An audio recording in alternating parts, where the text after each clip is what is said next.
Chapter 580. Lava Tavern. Just as Sauron returned to his room with the winner's reward, a beautiful and flirtatious succubus maid immediately knocked on the door and whispered, "Your Excellency Sauron. There's a goblin outside who wants to see you." In just a few days, Sauron had won the respect of other demons with his strength. Demons only respected the strong, so Sauron's status in the Lava Tavern had skyrocketed. The most obvious change was that the succubus maids in the tavern began to call him, "Your Excellency Sauron" and "Your Excellency Beheader." Almost all the demons and evil spirits in the tavern who met him would bow slightly to express their respect for a high-level demon. Especially those evil spirits of the neutral camp. To be able to make them bow their heads to Sauron required some reputation. Therefore, it was conceivable how much reputation Sauron had recently gained in the Galumba arena. Goblin? Sauron frowned slightly. He quickly understood the ins and outs of the matter. This goblin was probably here for the dragon crystal in his hands. To be honest, Sauron was not worried that someone would come to snatch the dragon crystal. First of all, he had his own strength. Second, he had mastered advanced teleportation. Third, this was the goblin's territory. The reason why the Galumba arena could attract so many evil spirits was because the evil spirits knew that the goblins were sinister, cunning, greedy, and so on. However, they would not easily break their promises. The Galumba arena had its own rules. Sauron's current identity was rather special and eye-catching. It could even be said that not only could the goblins not blatantly take Sauron's dragon crystal, but they also had to protect the dragon crystal on Sauron's body. After all, many demons now knew that Sauron had the dragon crystal, and the evil spirits also knew that Sauron had the dragon crystal. After all, there were only a few who were willing to stand up and challenge a powerful Balrog. If someone challenged the order and laws of the Galumba arena for the dragon crystal, it would be a serious blow to the reputation of the goblins among the evil spirits and demons. The evil spirits would suspect that the goblins had attacked the contestants in the arena out of greed. It was very helpless. However, this was the current situation. In the abyss, power reigned supreme. On the contrary, it was rare to see people who kept their promises and contracts. The rise of the goblins was because they had won the trust of the neutral camp evil spirits and the lawful camp devils.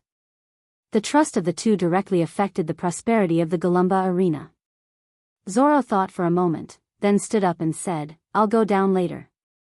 Although he didn't know why the goblins came, it was definitely related to the dragon crystal.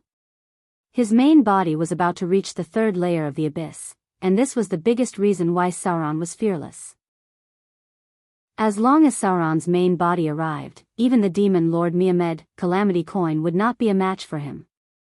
The demon lord of a small territory was at most a weak divine power, and might even be at the level of a demigod. The thing that really made Sauron afraid was the abyssal demon dragon that was allied with the demon lord Miamed, Calamity Coin. This thing's challenge level was similar to the Baelor. When Sauron arrived at the bottom of the Lava Tavern, there were already many demon spectators gathered here. The goblin who appeared was Sauron's old acquaintance, the goblin demon warlock who was in charge of hosting the arena. The goblin demon warlock showed a trace of dissatisfaction when Sauron came down after a while. He said in an unhappy voice, "Your Excellency Sauron. I'm here for the dragon crystal in your hand. His Excellency the Demon Lord is also very interested in this dragon crystal. But goblins keep their promises. In exchange for the dragon crystal in your hand, His Excellency the Demon Lord asked me to bring a legendary material of equal value. The private property of the gladiators could be protected by the Galumba arena. This was to ensure that the contestants who participated in the death arena would not return empty-handed for some reason. Otherwise, the Galumba arena would not attract so many demons to participate in the arena." The goblin demon warlock's voice was very loud, and it could even be said that he deliberately said it for the other demons to hear. Sauron frowned when he heard this. He did not even look at the item that the goblin proposed to exchange. He said in a deep voice, "I'm sorry. This dragon crystal is very useful to me. I'm afraid I can't use it for exchange." The goblin demon warlock was stunned when he heard this. Then, he put on a fake smile and even threatened, Your Excellency Sauron. Although you are a powerful Balrog, carrying a dragon crystal with you is too conspicuous. I'm afraid it will bring you unnecessary trouble. Perhaps trading with us is the best choice. We came with sincerity. Please take a look at the material we have prepared for you. The goblin demon warlock waved his hand gently, and soon a goblin follower came over. It was holding a small box in both hands, but it seemed to be a little difficult. When it came to Sauron, the goblin follower opened the box directly. Then, a dark stone that seemed inconspicuous appeared in front of the others. Sauron's expression froze for a moment, and the surrounding demons who were watching the show seemed to be confused as well. Some even thought that the goblin was trying to force Sauron to use a broken stone to exchange for the dragon crystal in his hands. However, at this moment, a neutral evil demon merchant suddenly exclaimed. It was a secondary Ross demon, belonging to the higher echelons of the abyss.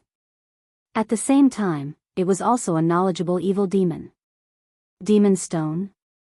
It exclaimed with a voice full of surprise. Oh my God! This is the legendary Demon Stone. The tavern was suddenly in an uproar. Some demons did not know what this stone was, but some who knew were shocked. If this seemingly inconspicuous black stone was really the Demon Stone, then its value would not be lower than the dragon crystal. Unfortunately, this stone did not have the aura of a treasure.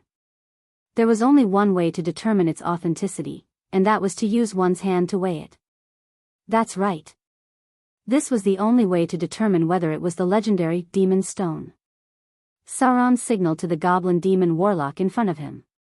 After getting the other party's permission, he reached out and picked up the seemingly inconspicuous black stone in front of him. It was abnormally heavy. A black stone that was only half the size of a human's palm actually weighed close to 50 kilograms. It really was the Demon Stone. This strange stone could only be found at the very edge of the bottomless abyss, close to the endless void. It was so small, but it contained an astonishing weight. This was the best material for making weapons. It was also one of the few materials in the entire multiverse that could make artifacts that did not come from the gods. The only pity was, there were not many top alchemists and blacksmiths in the entire multiverse who could smelt it.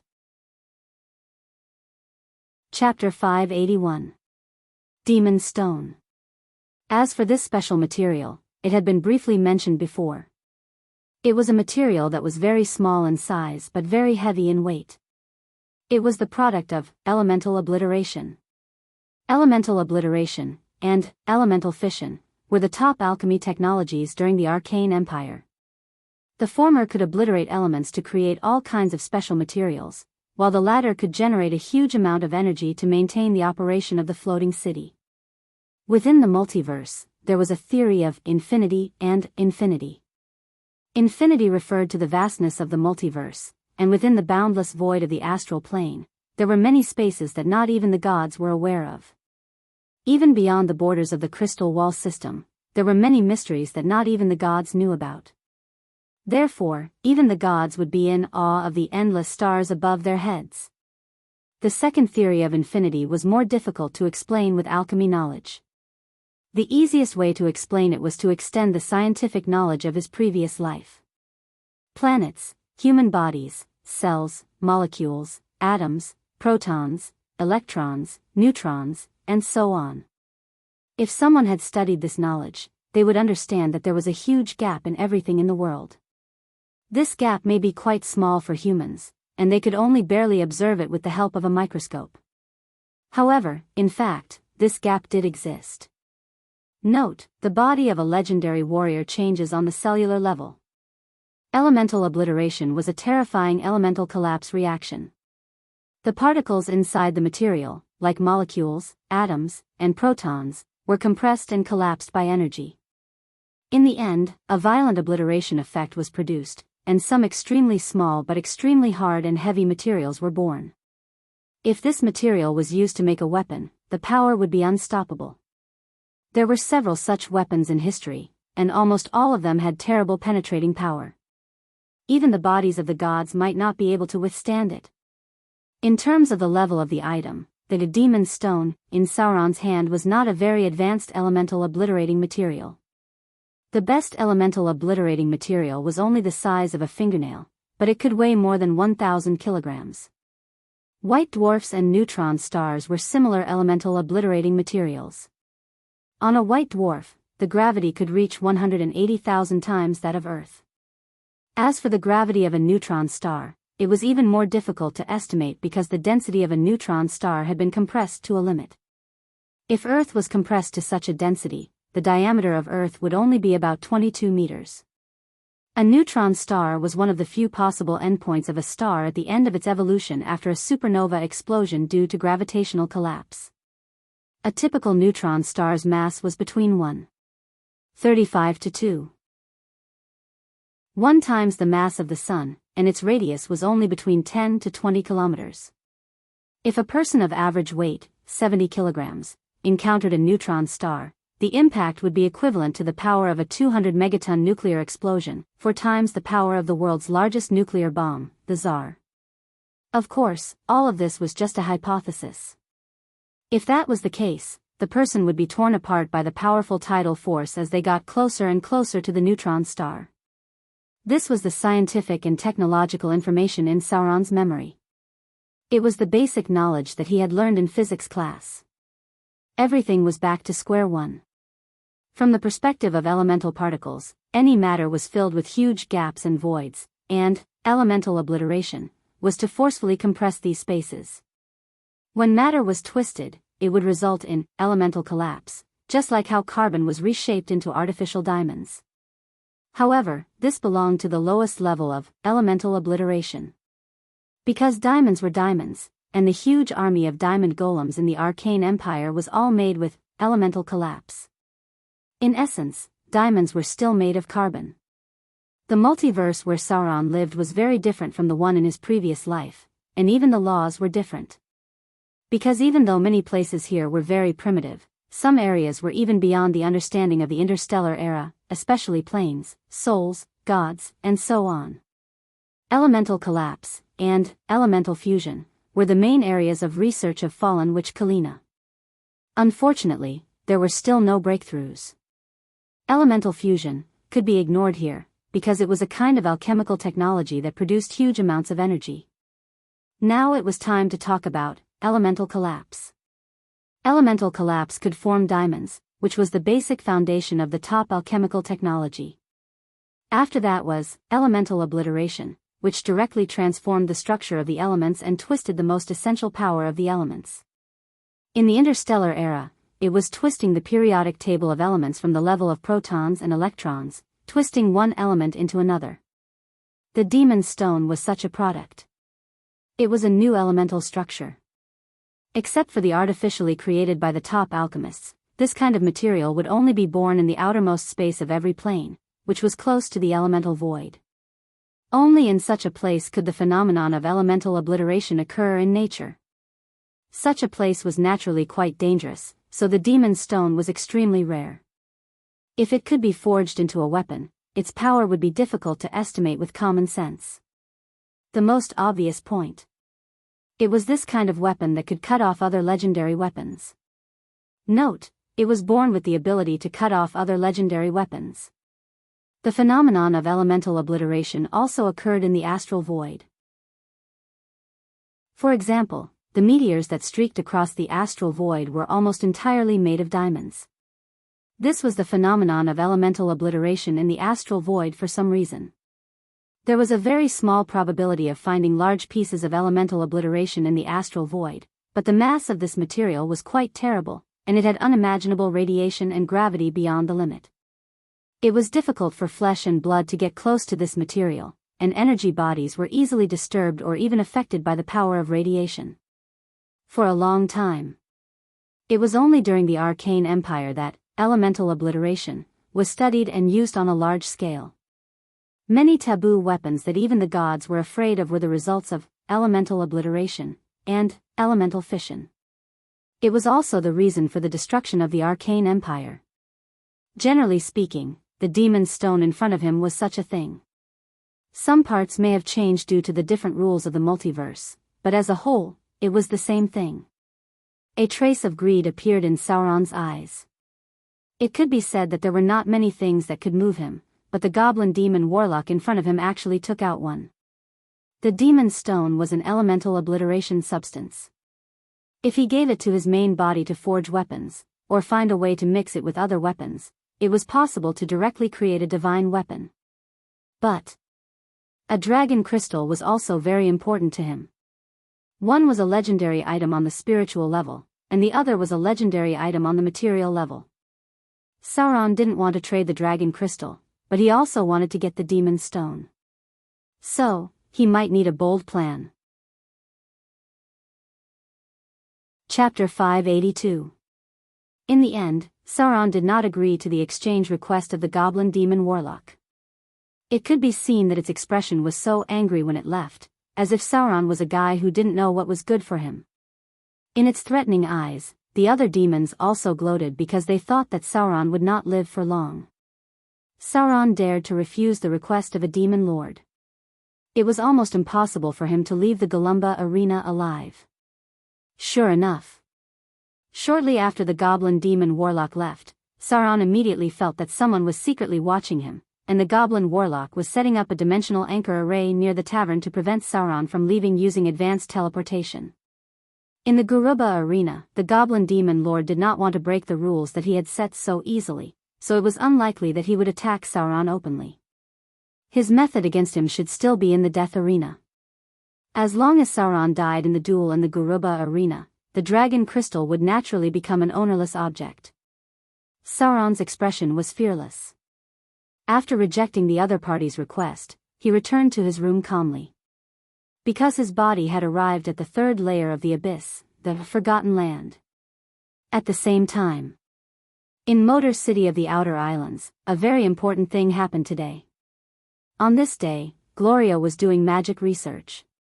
Because they had passed the first layer of the war chess plane, they had obtained a lot of magic knowledge from the Arcane Empire, including part of the powerful combat wizard spell Bigby's 5 consecutive palms. Gloria had been busy memorizing and mastering these spells recently, and at the same time, practicing her own melee combat skills. It couldn't be helped. The combat wizard style was a little different from her past. If she wanted to flexibly use Bigby's 5 consecutive palms, Gloria had to learn some combat skills. At this time, the figure of fallen witch Corinne appeared outside the laboratory. This pair of mother and daughter conducted their research separately. Because it was difficult for two powerful witches to say whether they would support each other, both of them conducted their own research separately. All along, fallen witch's research had been focused on alchemy. This was because she was very persistent in pursuing the technology of the Arcane Empire. She had even sacrificed everything for it. Today, Fallen Witch arrived outside Gloria's laboratory. Her expression was a little hesitant, and her footsteps were also very hesitant. Several times, she raised her hand to knock on the door, but she retracted it again. Gloria perceived the situation outside, and with a faint magic light, the door of the laboratory was directly opened. She raised her head and looked at the fallen witch outside.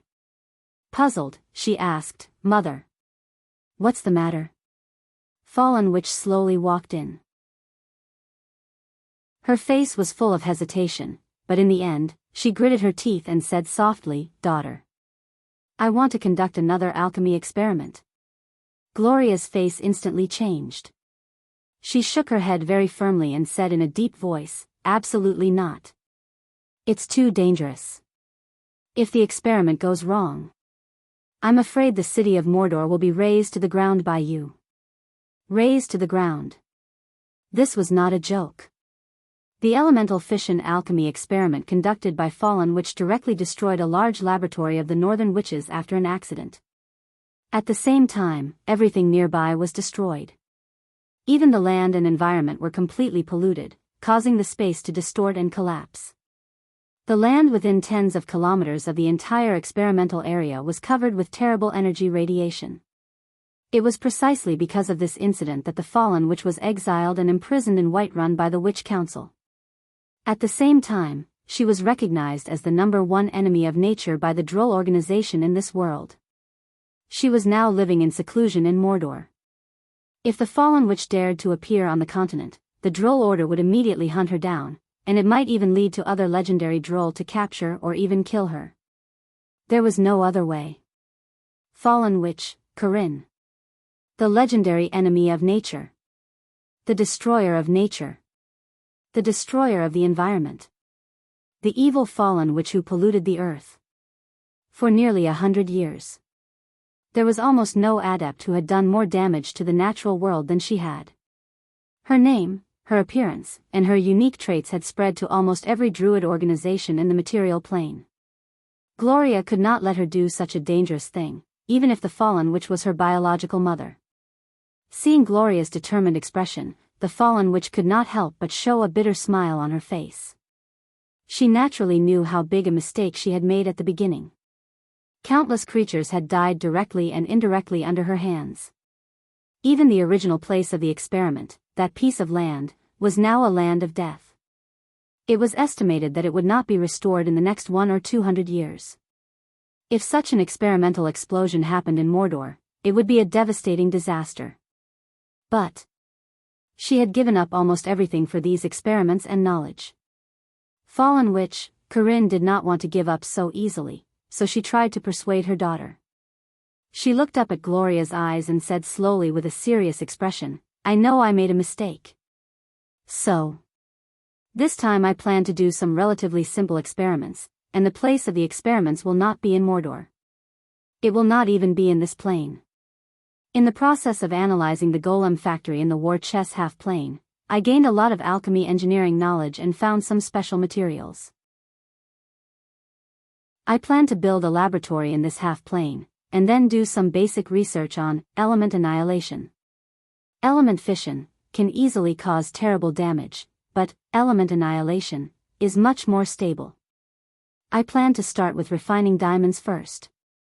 This laboratory will be open to you, and you can supervise my research at any time. I promise I won't do that kind of dangerous research again." Without the core knowledge of the arcane empire, the research on element fission was too terrible. The original big explosion. It almost destroyed everything she had. Fallen witch did not want such a thing to happen again, so this time she planned to start from the bottom again. Some knowledge in the golem factory gave her inspiration. She wanted to try the part of the alchemy experiment that changed the structure of matter. If she could refine enough adamantine, then she could accumulate a wealth of experience and create an adamantine golem. Gloria's expression hesitated. She hesitated for a long time, then nodded gently and said, "If it's just refining diamonds, I can agree to your research, but the experiment can only be done in the war chest half-plane, and I will supervise your research progress at any time. If I think there will be terrible danger, I will forcibly stop your experiment." There was a surprised expression on Fallen Witch's face. She excitedly reached out and hugged her daughter in front of her, kissed her on the face, and said a little incoherently, "Thank you. Thank you. My daughter." Gloria couldn't help but sigh. No matter how big of a mistake the woman in front of her had made, she was still her mother. Gloria could not refuse her in this case. Now, he could only hope that she was only researching alchemy that could change the structure of matter and not the extremely dangerous, elemental fission, research. Even if it was inside the demi-plane of war chess, if that kind of terrifying explosion happened, the final result would be unpredictable.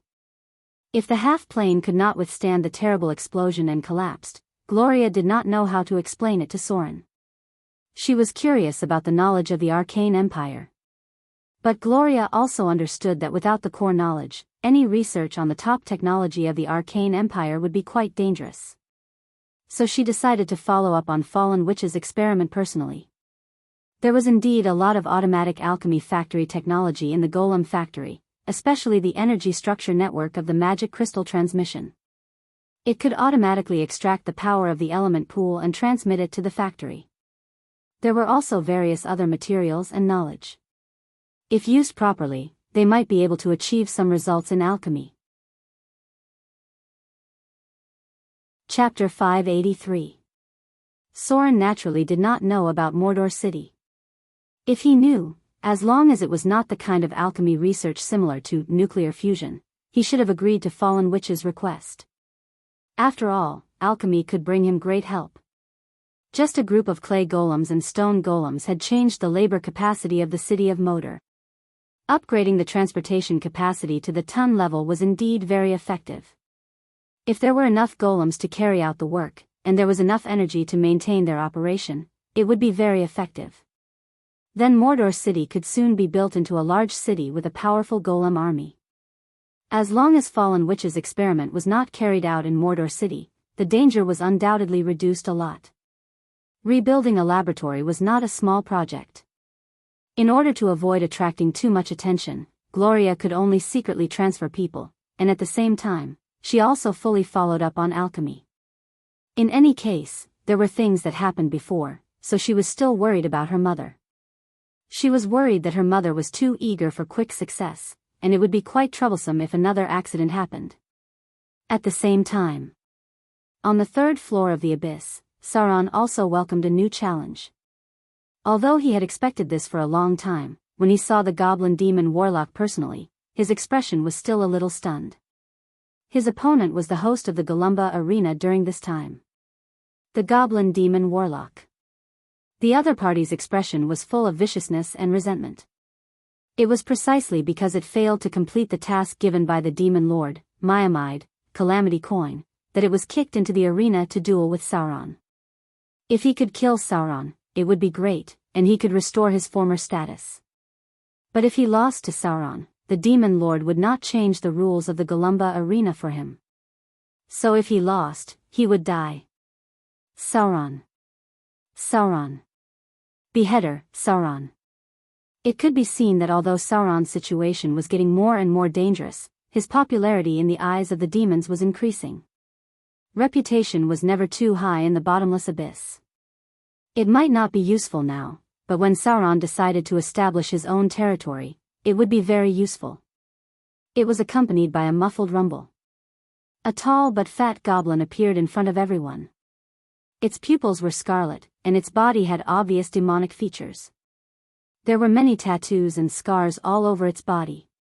It was taller than an ordinary demon, and it held a strange scepter inlaid with dark red gems. The pressure of a demon lord shrouded the sky above the Golumba arena, and all the demons were as silent as cicadas in winter. The clamorous shouts from before seemed to have been strangled by someone, and all of a sudden, even breathing became difficult. Demon Lord. The ruler of the goblins. Miamed, Calamity Coin. Legend had it that it was the experimental product of a certain high-grade demon. In the end, it made a deal with the devil and killed its own master, becoming the demon lord of the bottomless abyss. Balrog. The goblin demon lord sat on the throne at the top of the Golumba arena and looked at Sauron's figure with a very unfriendly gaze. For any demon lord, it would be better for this kind of person who dared to disobey him to become a dead man. And demons like Balrog seemed to be easy to deal with. The corpse of Balor hanging outside the Golumba arena was its former enemy. Sauron's expression was very calm. His gaze swept around the arena, and suddenly he seemed to see the figure of a succubus. Greater polymorph. It seemed that another lawless visitor had come here. A shadow quietly escaped here, and no one noticed the arrival of Sauron's body. Even the goblin demon lord sitting in the center did not realize that a god's body had appeared. Although the demon lord had great power and had a weak virtual divinity in his own territory, there was still a huge gap between these and a real god and a top rogue. Hee hee. The goblin demon warlock made a strange laugh, looked at Sauron with resentment, and slowly said, "Ungrateful guy. Have a taste of my power. Summon demon. Protect against fire damage." As a quasi-legendary spellcaster, the goblin demon warlock launched a summoning spell in an instant, and at the same time, he blessed himself with protection against fire damage and continued to cast spells at an amazing speed. "Come out. My servant." With the staff hitting the ground heavily, there was a loud bang from the left and right sides of the arena, and then two steel golems appeared with heavy footsteps. An unequal battle. The Golumba arena even released the golems of the goblin demon warlock. The enemies on the field immediately formed a numerical suppression on Sauron. Greater invisibility. The goblin demon warlock launched the equipment on its body, and its figure gradually disappeared. However, in front of it, a portal slowly opened, directly connecting to the Shuraba plane, and then a ferocious demon rushed out. It seemed that it had been prepared for a long time. From the beginning, it had formulated tactics against Sauron and used its authority to facilitate it. Because according to the normal mode of death, spellcasters could not bring their own golems in. The two steel golems began to approach. The demon that rushed out of the summoning circle locked its target on Sauron in an instant. It made a dull roar and rushed over in an instant. Dang! There was a crisp collision sound. Sauron's body ignited with a raging fire. He took out a bottle of magma dragon's blood and sprinkled it on himself. With the crackling sound of bones, the fire on Sauron's body rose and spread directly, covering a distance of nearly 10 meters. It was as if someone had poured a bucket of gasoline on him, and he transformed into the Balrog form again. Entangle. Sauron flapped his demonic wings and rose into the air. With a gentle wave of his hand, a flame whip gathered in his palm. The long whip burning with raging fire wrapped around the demon in front of him. His figure also swooped down in an instant, swinging his sword and slashing it. Dang! Dang! Dang! The steel golem began to accelerate and rushed directly over. It seemed that it wanted to hold Sauron's figure and prevent him from leaving the ground. Poison curse. Mental retardation. The hazy figure of the goblin demon warlock also appeared. It raised its hand and cast a spell. However, it was not a lethal spell, but the most vicious mental retardation spell. If Sauron could not pass the test of immunity, it could turn him into a mentally retarded person in an instant. However, it was afraid that it would be disappointed because this kind of spell had little effect on Sauron. Even if it used poison curse in advance to reduce immunity, it was still the same. With a splash of blood, the summoned demon was killed by Sauron on the spot. The steel golem approached. At this moment, Sauron seemed to be a little distracted, but on the other side of the Golumba arena, a figure that could not be seen by the naked eye was gradually approaching the position of the demon lord. Chapter 584. Sauron was at a disadvantage because he was distracted for a moment. The two steel golems entangled his figure, and the goblin demon warlock was also casting spells. It seemed to have a premonition that victory was coming. If Sauron couldn't break free from the two steel golems, then it could easily use spells to kill the annoying Balrog in front of it. The evil demon was killed. A moment ago, Sauron seemed to be winning, but in the next moment, Sauron's situation was quite worrying. The demons in the audience suddenly exclaimed. They didn't understand why Sauron paused just now, and they didn't know if he was affected by the mental retardation spell. Anyway, the situation now was that he was attacked by the two steel golems. If this continued, Sauron's defeat was only a matter of time. This change immediately attracted the attention of the demon lord, Miamid Calamity Coin. A cruel smile appeared on its ferocious face, as if it was happy to see this annoying Balrog torn to pieces by its subordinates. This demon lord was a little impatient. Because if it wasn't because of the rules in the Golumba arena, it would have killed the Balrog in front of it with its own hands. Anyone who dared to offend the demon lord's dignity would have to pay a heavy price. A shadow gradually approached. In the Golumba arena, Sauron's movements seemed to be half a beat slower, and the situation became more and more obvious. At this time, not only the demons in the audience, but even the goblin demon warlock directly suspected that the mental retardation spell just now had taken effect.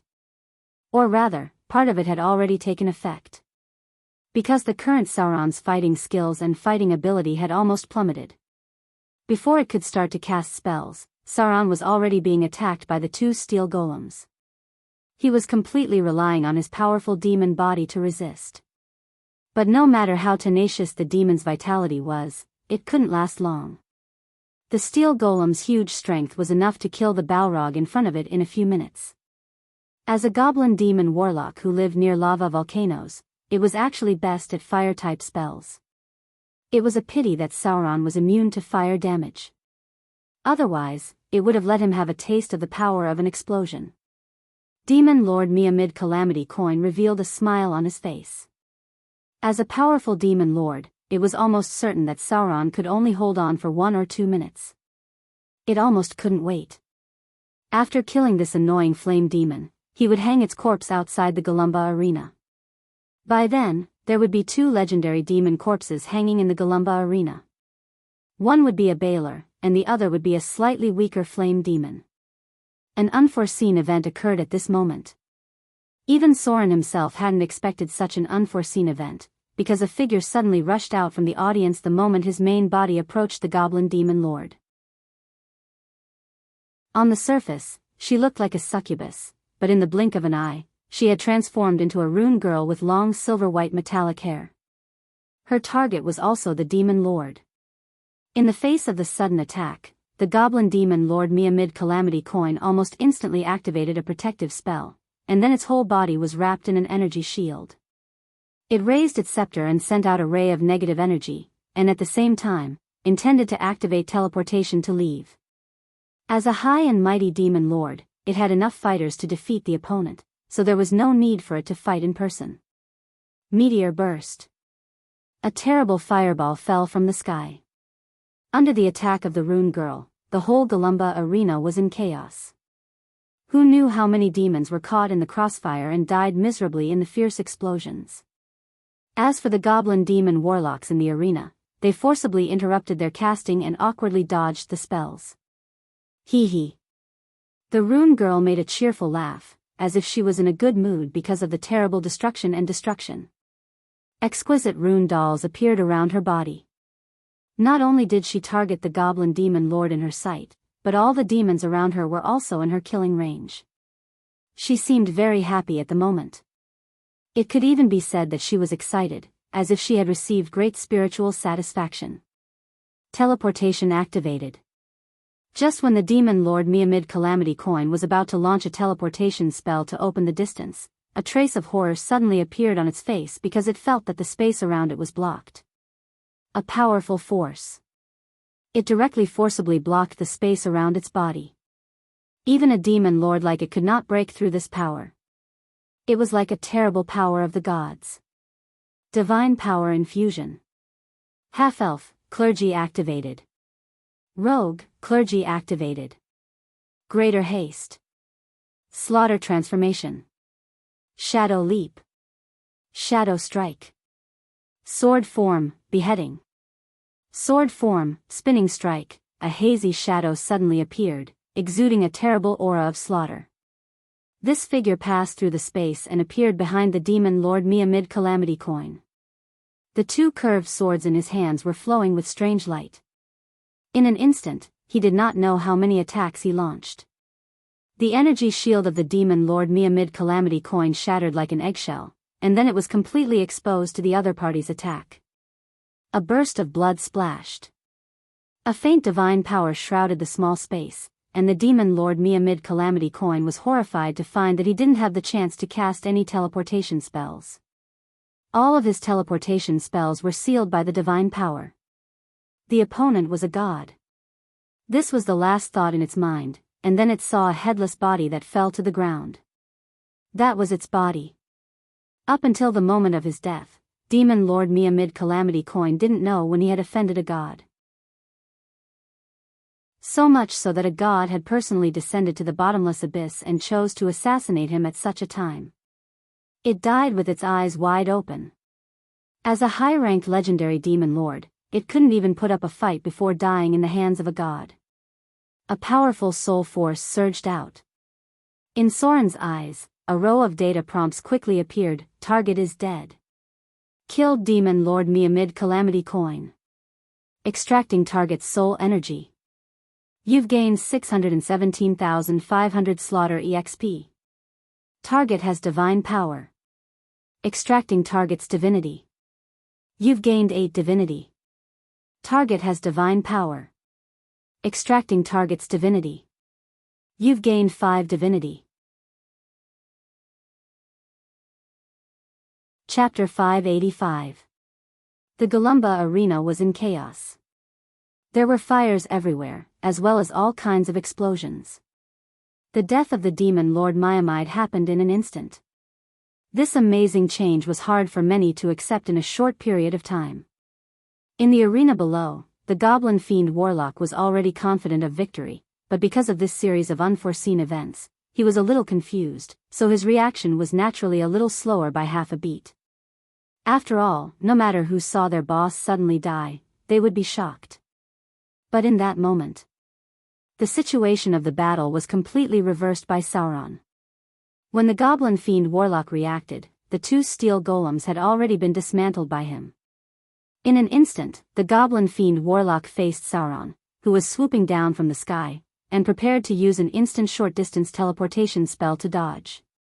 His target was the chaotic demon audience behind him.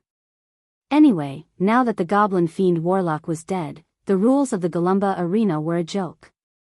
He first teleported behind the demons in the audience to confuse Sauron's sight, then used a long-distance teleportation spell to escape the battle. Very smart tactical thinking. If there were no accidents, the goblin fiend warlock in front of him should be able to escape. However, an accident happened. The goblin fiend warlock suddenly found a powerful force locking the space around his body, and then his short-distance teleportation spell suddenly became ineffective. Then, the goblin fiend warlock felt his vision blur. He felt as if he was riding on a cloud, and he saw a corpse lying on the ground. He was dead. At the last moment of his death, only one sentence could express his feelings at the moment. "You cheated." Soren's body only appeared for a moment. After killing the goblin fiend warlock, he instantly activated the evade sight ability and disappeared from everyone's sight. He only took what he wanted with him.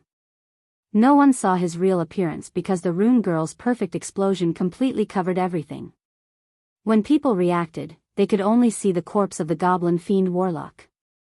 The true body of a god could not be known to demons because it would cause unnecessary trouble when it reached the ears of other powerful demon lords. Goblin demon Lord Maiamide, Calamity Coin, was only a demon lord who ruled over a small area. If it was a demon lord that controlled a plane or even half a plane, even Sauron's main body would not have the slightest chance of victory. Target killed. Sauron took the spoils of war in an instant, and then rushed towards the back of the Golumba arena. The goblin demon lord must have his own treasure trove. With the demon lord's death, chaos was bound to descend. He had to take away enough spoils of war before the chaos erupted. As for the demon avatars left behind, they naturally needed to accumulate wealth in order to lay a foundation for the upcoming fight for territory. Under such circumstances, the demonic doppelganger was of little use. Sauron quickly left after killing the goblin demon warlock, but the true body of the deity moved forward at high speed, avoiding all the guards and guards along the way, and found its way to the treasure vault of the Golumba arena. The advantage of a rogue was so obvious. In the face of the complicated magic lock of the treasure vault, Sauron did not even have the idea of opening the lock. He directly poured his divine power into the weapon and forcibly destroyed it. Then, regardless of what was inside, he used his own divine power to resist a disintegrate, a finger of death, a malicious polymorph, and other scattered protective spells. Finally, he put all the spoils of war that could be taken away into the dimensional space that he opened with his divine power. This was the advantage of a god. Sauron emptied the entire treasure vault in one breath. He did not have the time to count how many spoils of war there were, but the area should be more than 100 cubic meters. There were all kinds of gold and jewelry, all kinds of weapons and equipment, and all kinds of rare materials. The wealth that the goblin demon lord had accumulated for hundreds of years was taken away by Sauron, and even the weapons next to it were put into the dimensional space. Take it all away. Sauron could expect one thing, that was, with the death of the demon lord, Maiamide Calamity Coin's former subordinates would definitely divide its wealth and territory. Although the demon's avatar now had fame and power, it still needed time to compete for all of this. In order to fight for the greatest benefits, he could now take away as much as he could to leave behind for the demon's avatar. A terrible dragon's aura descended. Sauron looked up at the sky, and in an instant, he escaped into the shadows again, and then disappeared from the treasure vault. Then, There was an angry dragon roar outside the treasure vault. At the moment when the demon Lord Miamide Calamity Coin died, the abyssal demon dragon that signed a contract with it finally sensed everything. As a chaotic and evil abyssal demon dragon, the first thing it did after waking up was not to find its ally to help it take revenge, but to go outside the treasure vault of its ally first. Unfortunately, it was still a step behind Soren. When the abyssal demon dragon rushed over, the whole treasure vault was already empty. Now was not the time to deal with the abyssal demon dragon. This kind of giant dragon that was assimilated by the abyss had a challenge rating of more than 25. Even the demon lord was very afraid of it. This was its territory, and Soren could not kill the powerful abyssal demon dragon in one hit, so he was ready to retreat first. The abyssal demon dragon was a product of chaos and evil. Although the order of the Galumba arena had collapsed, the contract between the abyssal demon dragon and the goblin demons was all invalid. There would be many powerful demons in the future, and maybe there would be a chance to use it. After all, for the abyssal demon dragon, it valued the treasure the most. If it did not come to an agreement, in the future, when the demon's avatar evolved into a Baler, it could still kill it and increase its strength to gain a lot of wealth. Soren left the Galumba arena. He could not stay in the abyss for too long, it would easily attract the attention of other powerful demon lords. The appearance of the god's avatar in the abyss would also cause a lot of trouble. But before leaving, he still needed to leave something for the demon's avatar, such as a legendary beheading sword that was personally made by the god, and enough resources for the demon's avatar to occupy a place. Finally, Soren also tried to find the traces of the rune girl, but at this time, she was already gone. The Galumba arena was on fire. The death of the demon lord caused the goblin guards to fall into chaos. The demons that had been suppressed for a long time launched all kinds of crazy attacks because of their chaotic nature. Under the drive of greed and ambition, the goblins were quickly defeated by the demons. There should be a new owner here. Almost all of the middle-tier and high-tier demons had this thought in their minds. Chapter 586. The chaos spread quickly. Battles immediately broke out around the Galumba arena. The demons and goblins were powerless to salvage the situation. Without the leadership of the demon lord, they became chaotic. The dramatic change happened so quickly. When Sauron retreated from the chaotic battlefield and arrived at the lava tavern, the scene in front of him happened. Master. The eyes of the succubus owner, who had a seductive face and a slave collar on her fair neck, lit up the moment she saw Sauron. She quickly came to Sauron and crawled under him. She lowered her head and kissed his toes. She said in a hurried voice, "The powerful decapitator, Sauron. The lowly Rhinalis is willing to serve you as my master. With the Styx as my witness, I am willing to dedicate everything I have to you. Please allow me to take them as your servants." The 5 succubus maids behind the beautiful succubus owner also knelt down and kissed Sauron's toes. They swore to serve him as their master in the name of the Styx. However, she also used a little trick when she said that. Her original identity was a slave, but when she swore to serve Sauron, she became a servant. Servants and slaves were 2 different concepts. Succubus was very smart. Succubus was a high-value commodity in the abyss. At the very least, these succubus slaves were wealth that could attract any high-grade demon to fight over them. The chaos outside had made the smart Rhinalis guess everything. In this case, the succubus who were not strong enough could not protect themselves. They could only find a powerful master to protect their safety. Sauron, who had always lived in the lava tavern, was undoubtedly one of the candidates. Yesterday, the demon lord Miamed Calamity Coin wanted to forcefully trade dragon crystals with him. Today, he died without knowing why. Even an idiot could not help but have some thoughts. Did this powerful flame devil have some incredible backer behind him?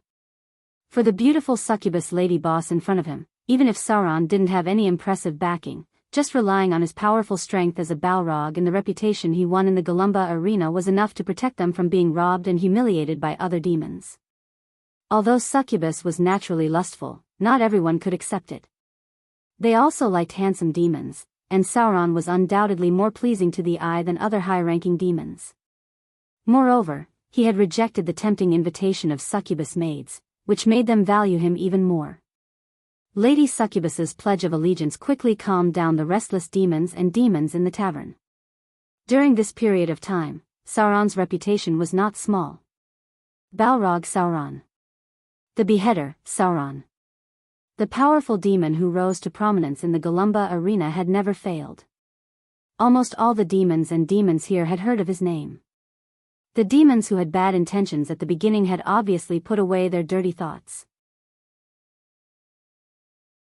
Succubus was a high-value commodity whether in the bottomless abyss or the Baator Inferno. These succubus were sold at a high price to others, but now that they had sworn to serve Sauron, these neutral demons had to consider the price of offending a powerful Balrog. The chain reaction began to take effect. Lady Succubus had just sworn to serve Sauron, and the demons in the tavern who were acting as thugs immediately swore their loyalty. Servants and slaves were two different concepts, and they also realized that they had to do something. In this chaotic situation, the Lava Tavern was a hot steamed bun, and they definitely needed to hug a thick thigh to ensure their safety. Never underestimate the effect of reputation. Just as most of the demons in the Lava Tavern swore to serve Sauron as their master, a ferocious and ugly Onababa appeared outside. Your Excellency Sauron. The ugly Onababa came in front of Sauron, followed by two other demons. The Onababa quickly walked in front of Sauron, bowed, and said, "The situation outside is getting more and more chaotic. I'm worried that other demons will take care of and rob my shop. So I would like to ask the powerful Your Excellency Sauron to provide us with protection." There were other demons following behind the Onababa. Quite a number of neutral demons had set up shop in the Guruba arena. Perhaps Sauron's lawful evil faction could easily make demons hate him, but for these neutral demons, it was easier for Sauron to gain their approval, just like how demons preferred to trade with devils instead of demons. "This is a gift for Your Excellency." The Onababa gave a look behind her, and soon a servant came over with a heavy box. When the Onababa opened it, a golden light immediately appeared. It was full of calamity coins and a few gems, and its value was probably not low. However, the Onababa seemed to be worried that Sauron would be dissatisfied, and hurriedly said, "This is just a small token of our appreciation. If Your Excellency is willing to protect our business, we will offer this amount of filial piety every month." The demonic goblins were on the verge of collapse. The chaotic situation was no longer something that the demonic goblins could control, and the Golumba arena was about to usher in a new separatist situation. The Onababa was undoubtedly a very smart person. She directly used the taxes that should have been handed over to the demonic goblins as protection fees for Sauron. In the current situation, hugging the thick thigh of a legendary Balrog was definitely more reliable than hugging the demonic goblins. It was as if she had played a leading role. Originally, there were a large number of shops near the Golumba arena, and the demons of the neutral camp were anxious to pay protection fees to Sauron, hoping that he would protect them from this chaotic crisis. The battle had begun to affect this place. If the demons rushed in next, their shops would probably be looted. Although they also had powerful guards, without a legendary powerhouse to deter the enemy, they would definitely suffer some losses. In the blink of an eye. With the Lava Tavern as the center of the street, almost the majority of the demons who opened shops on the street paid protection fees to Sauron. At the same time, some demons realized that this was an opportunity to rise up, and they all swore on the river Styx that they would serve Sauron as their master. However, these guys also had some tricks of their own. They swore as servants, and not as slaves. This meant that they had a certain amount of freedom, and at the same time, the right to own their own private property. Servants were servants, and slaves were slaves. The slaves themselves were one of the wealth of the master. For a time, many demons who were originally slaves of the demonic goblins had now become Sauron's servants. Chapter 587. Riding on someone's coattails was a skill. In just a short while, Sauron had gathered a group of demons under his command. Now that the street where the Lava Tavern was located had become his territory, He naturally needed to maintain the law and order here to ensure that the chaotic battles in other places would not affect here. The succubus lady boss of the tavern was obviously a very skilled female. Because she was the first to swear to serve Sauron as her master, she was obviously already acting like a general manager. She stood intimately beside Sauron and began to give orders to gather the other demons. Although they only occupied a street in the Galumba arena, it was a good start for Sauron. As long as he could stabilize his current territory, he could slowly erode everything in the Galumba arena and eventually become the owner of this arena. And his own strength still needed to be improved. Since these evil shop owners sought his protection, then Sauron had the right to kill those demons who dared to barge in here and use their demon blood to improve his own strength. The fire spread. The Galumba arena had become a riot. Soon, other demons rushed here because there was a blacksmith shop on the street where the lava tavern was located. Some demons intended to come here to snatch weapons. Order collapsed. The chaos would inevitably cause all kinds of destruction. Some places in the Galumba arena had been turned into ruins, and the laughter of the demons could be faintly heard. However, the ambitious demons were doing the same thing as Sauron, occupying some places as their own territory. Seeing that they could not control the situation, the demons gave up on the town outside the Galumba arena and turned to put down the heavy iron gate of the arena, preparing to protect the arena itself. Splat! Blood splattered everywhere. Sauron raised his flame whip and directly entangled a demon who dared to rush into his territory to loot, then swung his sword and cut off its head. Demon corpses fell one after another. Because of their chaotic nature, the demons who were crazily destroying things finally woke up. Many of them exclaimed, "Sauron! Balrog Sauron! It's Sauron the Beheader!" The power of fear spread. The demons who wanted to take advantage of the chaos quickly retreated from the territory near the lava tavern. During this time, Sauron's name as the Beheader had spread to the demons' ears. When Sauron killed Ahezru, the accumulated power finally reached a critical point. His body ignited with raging flames, and the bones all over his body made crackling sounds. His body suddenly grew to nearly 3 meters tall, and he looked like a giant full of pressure. Strange runes appeared on his dark demon horns, and mysterious demon tattoos covered his naked chest all the way to his back.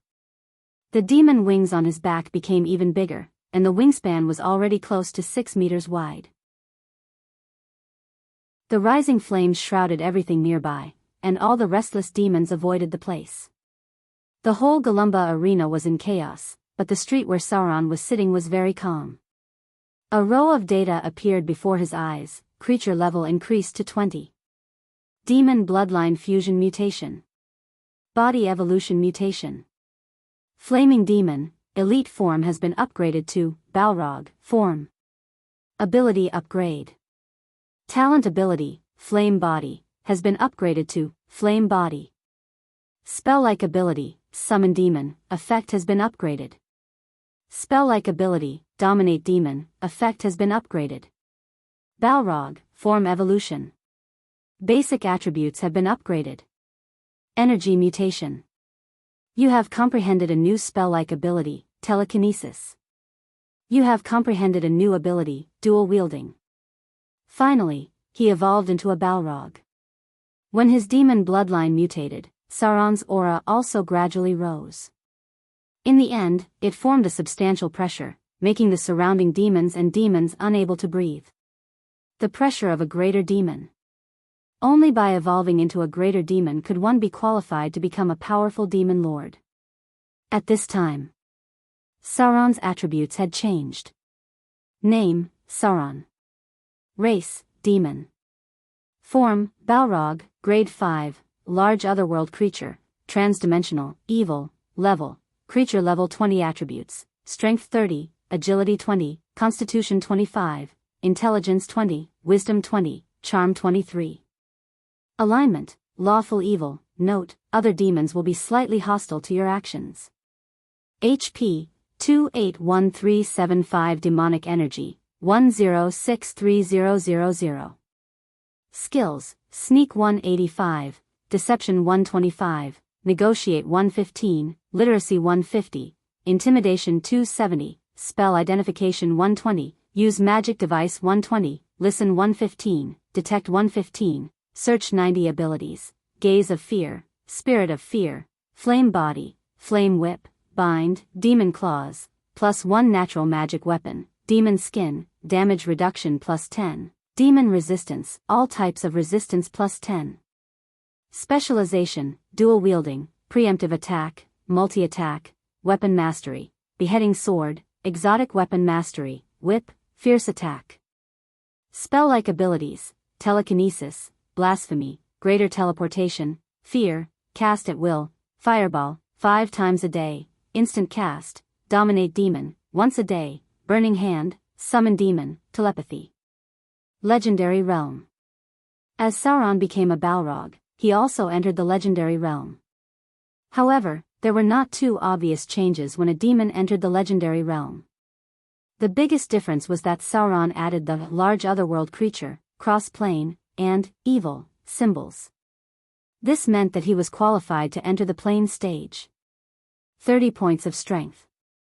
Although he did not reach the strongest form of the Balrog, Sauron's huge body that was 3 meters tall had enough power to suppress the giant's bloodline. Balrogs were originally ferocious beheaders. If he could become a Baelor, then his strength could reach a terrifying 35 points. Sauron automatically learned the dual-wielding ability. From now on, he could use the beheading sword and the flame whip at the same time to attack. If he became a Baelor, this ability would be improved. Moreover, with Sauron's foundation, it was very likely that he would be a beheader and executioner as a Baelor in the future. These two professions were regarded as legendary warrior professions. Just like the legendary advanced profession, Storm Lord, Beheader, and Executioner, were directly regarded as legendary melee professions, superimposed on the original creature level of the Baelor. This kind of advanced Baelor would become quite terrifying. Chapter 588. Update begins. The night passed quickly. The once bustling Garuba arena had fallen into disarray within a day's time. There were corpses of demons everywhere. The chaotic nature of the demons caused their long-suppressed nature to erupt. Without the deterrence of the demon lord, many high-grade demons' ambition led to further expansion of the riot. Perhaps it was because of the wealth of the goblins, or because they wanted to rob the demons who cheated them, or just to vent their anger. In the end, there were thousands of demon corpses left on the ground. The Lava Tavern was the only place that was intact. Now, it had become Sauron's base camp. The demons who swore loyalty to him had begun to maintain the security here, although they were unwilling to do so. Sauron didn't care about the demons' thoughts. Because as long as it was an oath made with the river Styx, it would have a certain binding force. The river Styx's power was difficult to estimate with common sense because it involved the soul. Many gods couldn't be exempted from this binding force. Currently, the Galumba arena had formed a separatist scene. The territory in the south belonged to a powerful soul judgment demon. It was a veteran high-grade demon here. The territory in the north belonged to a 6-armed snake demon. It was the subordinate of the original demon lord, and now it quickly controlled a group of demons. In the east was the Lava Tavern, and Sauron had become the ruler here. The last one was the Galumba arena in the west. Now, the gate was closed, and the remaining demons and goblins were trying to defend this land. The situation had become quite tense. However, Sauron didn't care because his energy was focused on his main body. Although Sauron had expected the demon lord to be rich, he didn't expect it to be this rich. The messy gemstones and gold added up to almost 500,000 Kindler. This guy was richer than many dragons. More importantly, there were all kinds of strange materials. The bottomless abyss was an important source of materials in the lower planes. The demon lord collected a large number of high-grade materials. Sauron found 5 demon stones alone. The other 3 were similar. But there was one that was only the size of a fist and weighed more than 200 kilograms. It was a destructive substance from the void. The last piece was rather special. This was because it had a diamond-like structure. It was only the size of a fingernail, but it weighed up to 50 kilograms. Even Soren, as a god, could not tell what it was exactly. But it must have come from the astral plane. He still had to take what he needed to take. He couldn't leave anything too eye-catching for the demon incarnation to prevent others from associating the demon incarnation with the death of the goblin demon lord. That was why Soren decided to leave a piece of equipment for his demon incarnation. A legendary beheading sword. As a god, Soren had his own unique abilities. He used his divine power to change the structure of the sword and fused it with one of the demon stones. After that, the +2 rare grade weapon became a legendary weapon. Soren named it Slayer. Item type, Slayer, +2, item grade, Tier 2 legendary. Description: this is an executioner's sword that has been infused with the power of the demon stone. After being forged with divine power, it possesses extraordinary strength. It can directly cut through other weapons, but because of its heavy weight, it requires enough strength to be used flexibly. Requirements: 18 strength, strength requirement +2. Effects: demon stone's characteristics, beheading characteristic, sharpness characteristic, +8 sharpness, +7 penetration, +5 toughness, +5 armor break, +5 fire damage. Weapon special effect, demon stone's characteristics. This weapon has been infused with a special demon stone, which makes the weapon extremely heavy. It can cause more damage to the enemy, but it also causes strength requirement +2. Weapon special effect, beheading characteristic. This weapon can cause more damage when it is used as a beheading attack. Weapon special effect, sharpness. Because of the power of the demon stone, this weapon can cut through all non-rare grade weapons in battle. There is a high chance that a rare grade weapon will be cut through, and a small chance that a legendary weapon will be cut through. It was a beheading sword that was burning with flames. It was the work of a god. Although it was not at the level of a divine artifact, it had a powerful characteristic. That is, it could cut through the enemy's weapon. The biggest characteristic of the destructive substance was that it could cut through all non-rare grade weapons. The same applied to rare grade weapons, and even legendary weapons could be cut through. The weight and density of the material made it quite amazing in terms of sharpness and penetration. This weapon was even more dangerous than icing death. However, its weakness was also quite obvious because it weighed over 100 kilograms. Only a being like the demon incarnation could use it flexibly. The beheading sword was originally a two-handed weapon. When using a two-handed weapon, there was also an obvious requirement on the size of the body. The demon incarnation could use it flexibly, but it was rather inconvenient for the main body. This was a weapon specially prepared for the Balrog. A gentle sea breeze blew against his face. When Sea Dog woke up, he found himself drifting on a beach. In front of him was a barren land. After waking up a little, he immediately felt the hunger in his stomach. "Is there anyone alive?" Sea Dog stood up and shouted. Unfortunately, he didn't receive any response. Almost all of his men were dead. He couldn't help but feel dejected, but it wasn't enough to knock down this man who had been drifting on the sea all year round. After checking his body and confirming that he wasn't seriously injured, he took his weapon and walked towards the beach. Damn that storm. Traveling on the sea would inevitably lead to some disasters. Even Sea Dog himself didn't expect that his fleet would encounter a terrible storm while escorting goods to an eastern kingdom. His ship sank. Most of his sailors were dead, or else he wouldn't know where he drifted to. He was feeling very depressed because even with his rich sailing experience, he didn't know where he drifted to. He was sure that this was the Eastern world. Due to the terrible radiation in the Eastern world, many lands had become quite barren. This was a certain continent in the Eastern Sea.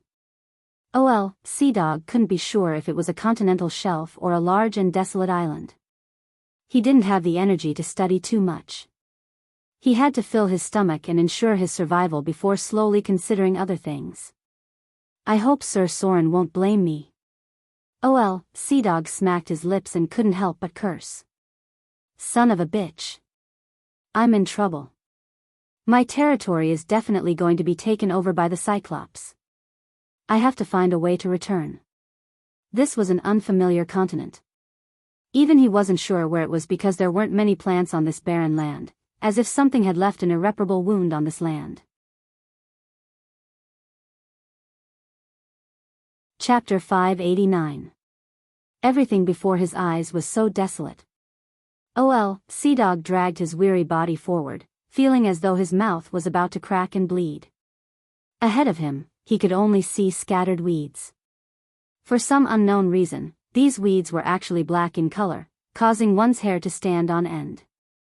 The environment here was much worse compared to the outer islands. Not only did Sea Dog fail to find any food, he had also expended a lot of his stamina. He couldn't help but sit down and curse. What the hell is this place? Why can't I find anything to eat? There was no food.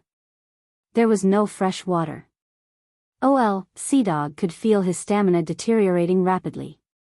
At this rate, he feared he would be trapped to death. No. I have to save myself. Sea Dog forced himself to crawl back up and continued walking along the desolate beach, muttering. No. I can't die here. It wasn't easy for me to climb to the rank of chieftain. How can I die here for no reason? The desire to survive drove him forward. However, everything before his eyes remained incomparably desolate, as though this land had been cursed. Asterisk squeak squeak asterisk a bizarre sound echoed from a clump of weeds ahead. Sea Dog's eyes abruptly lit up as he pulled out his dagger and rushed forward. He rapidly dug through the weeds and soon found a rat nest. Inside the nest was a type of rat with gray fur and sharp teeth. This ferocious rat bit Sea Dog's arm. However, Sea Dog ignored the blood flowing out from his arm and stabbed the rat to death with his dagger. Then, he hungrily swallowed the rat's blood and bones. His stamina finally began to recover. Only now did Sea Dog have some strength to continue his exploration. After walking for half a day, when the sun became increasingly intense, something finally appeared in his vision. An incomparably colossal statue. Its height was probably over 100 meters. At present, only half of its body remained. In front of him was a river, while on the left was another colossal statue. However, all that was left was a pair of severed legs. Where the hell is this? Sea Dog's expression turned somewhat panicked. Based on his knowledge, he should have heard of such a landmark. However, he had never heard of it before. This meant that he had arrived at a completely foreign land. A river flowed between the two statues. After drinking several mouthfuls of water, Sea Dog carefully observed his surroundings. He then noticed a weathered stone tablet. The words on it were already very blurred, but with his knowledge of antiques, he could still determine that it had existed for a very long time. It's not the Eastern Kingdom. Sea Dog's face was pale as he muttered to himself, where the hell have I been blown to by the wind and waves? Pass through the statue. His field of vision gradually widened. It was a barren land. The red soil looked as if it had been burned by a raging fire. There were barely any living creatures. There was a huge hill in the distance. In order to get a better view, Sea Dog frantically ran over. However, when he stood in front of the huge hill, his expression froze. Because he saw someone. In other words, the humongous hill in front of him was in the shape of a human. He saw an arm buried in sand and a huge petrified head. He didn't know how big the giant's body was. Just the part that was exposed above the ground was like a hill. Woo woo woo. A strange wind blew, as if there was something very frightening in the distance. Sea Dog couldn't help but shiver. This place is too strange. Sea Dog hesitated, not knowing if he should continue forward or return to the coast. This was an unfamiliar continent. He couldn't determine its size, but it was certainly not as vast as the continental shelf. This should be the eastern part of the world, because such a strange place could only exist in the east. A faint shout could be heard. Sea Dog stood at the top of the hill. Because the surroundings were barren, he could see a small shadow from afar. Someone is calling me? Sea Dog vigilantly looked towards the direction of the huge stone statue with pleasant surprise. He saw a small boat. It was the kind of lifeboat that could only fit a few people. Usually, it would be suspended from a large ship. Motherfucker. Sea Dog cried out in excitement and ran towards that direction, muttering to himself, I thought those bastards were all dead. Who would have thought there were still a few bastards alive? It was a fleet of merchant ships heading towards the east. There were a total of 6 ships, 4 cargo ships and 2 warships. Even if they encountered such a huge storm, it was impossible for all of them to perish. It seemed his luck was pretty good. Some of his men were washed here by the waves. Boss. A pirate with a ferocious face rushed over and excitedly said, You're not dead. That's great.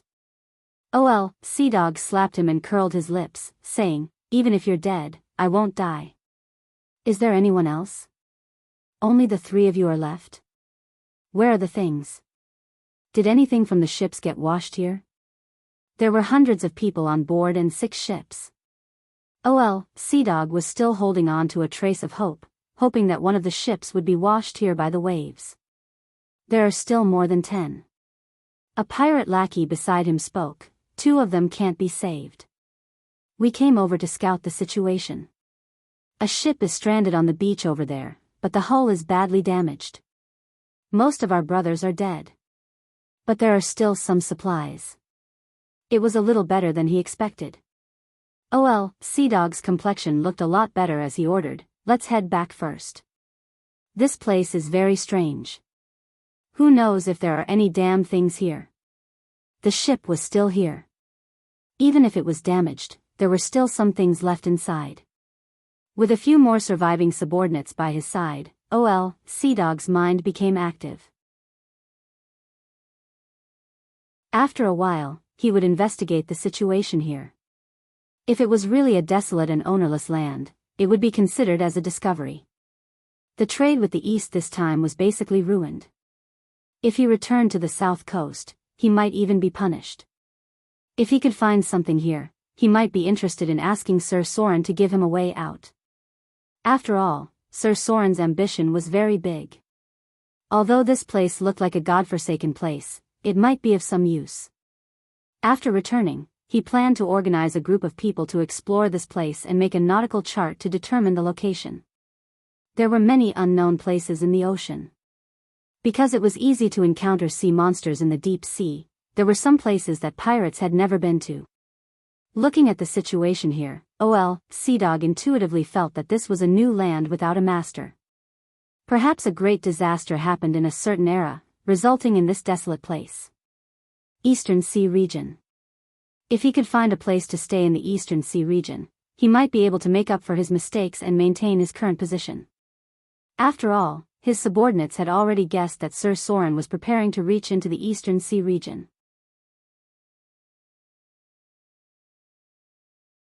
Chapter 590. Back to the coast. Sea Dog saw a big ship stranded, but the hull was broken and leaking. Even the mast was broken. There were corpses of his men on the beach, and the survivors were collecting these corpses. No matter what others said, even if they were notorious pirates, these people were after all brothers who fought back to back. They should at least have a decent grave if they died in a shipwreck. Sea Dog's expression was a little sad. Although he ate, drank, gambled, and did all kinds of evil, these men were his own team. Many of them were old brothers who had followed him for many years, and a few of them had saved his life. Now that they all died here, he always felt suffocated in his heart. These were the elites of Mordor, and there were veterans who had fought with other pirate kings. They did not die under the enemy's sword, but died in a storm. It was really sad to think about it. Pack up. Sea Dog saw the body of a young man. This was the nephew of one of his old brothers. He had followed old Sea Dog for a long time. He had also received assassin training in Motor City. His skills were quite good. This young man, who was supposed to be very promising, had now become a cold corpse. Sea Dog squatted down and closed his eyes. The corners of his eyes were a little wet. Almost all of them were dead. Hundreds of brothers, I don't know how many of them survived. Sea Dog couldn't wait to slap himself a few times. At that time, the navigator told him that the storm was approaching, but he was greedy to reach the Eastern Kingdom as soon as possible. As a result, the fleet did not dock for a day and was directly caught by the terrible storm. It would be a lie to say that he did not feel pain and self-blame. The pirates of Mordor were all veterans, and their friendship was accumulated with blood and fire when they conquered other pirates. Now that so many people were dead and injured, even if he went back alive, he didn't know how to explain it to Sir Soren. Sea Dog was not decadent for long. Soon, he stood up again and said in a deep voice, "Everyone, pack up the things that can be used. No matter what, we have to get out of here alive." His men quickly moved. With a leader, they had a backbone. The materials on the broken ship were collected little by little. "Boss."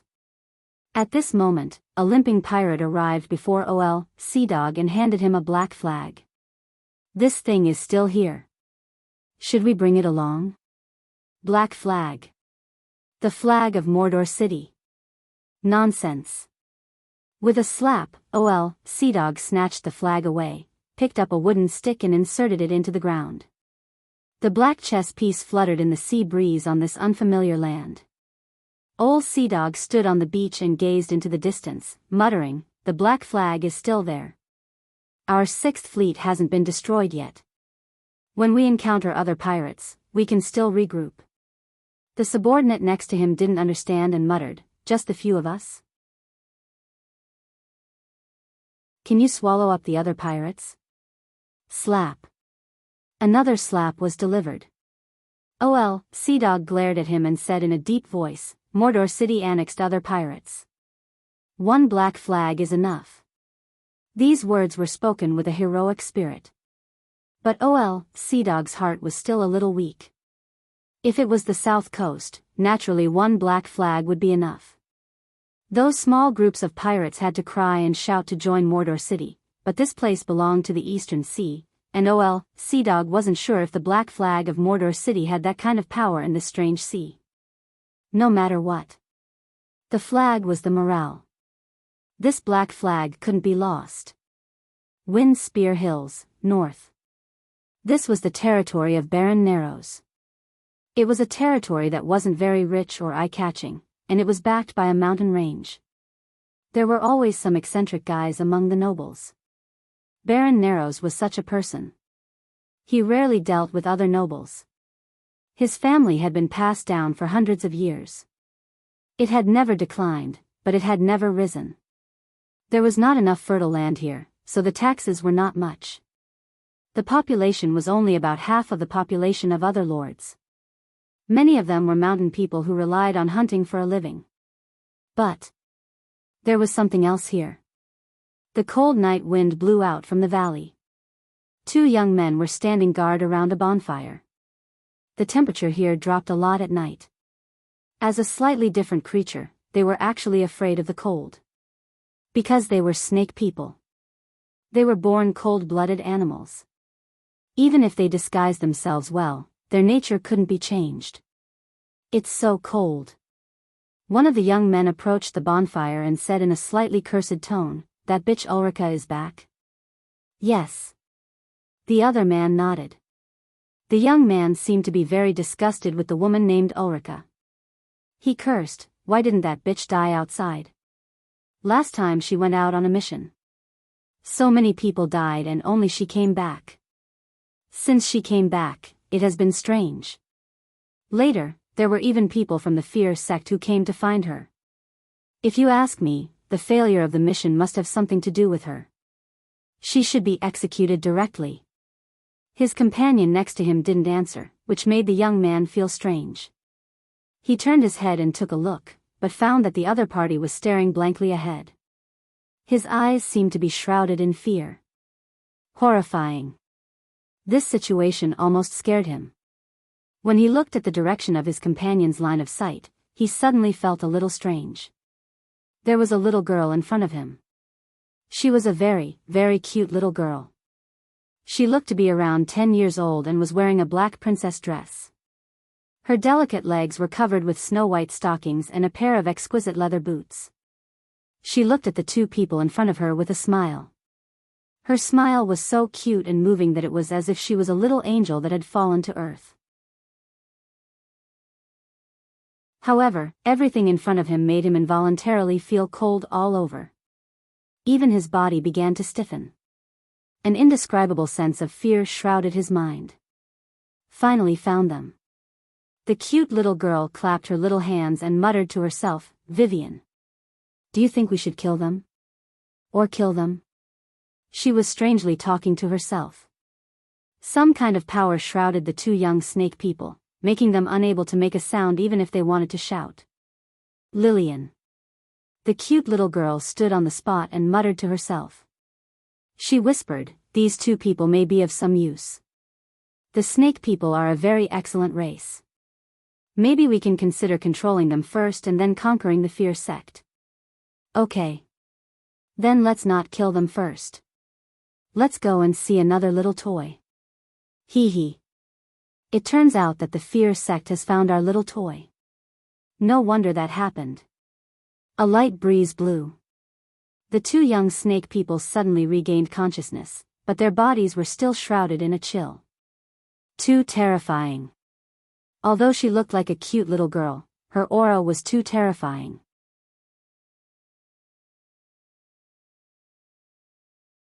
Chapter 591. Writing is very smooth today. In the exquisitely built manor, a group of guards was waiting outside. Today was the day when Baron Narrows welcomed a distinguished guest.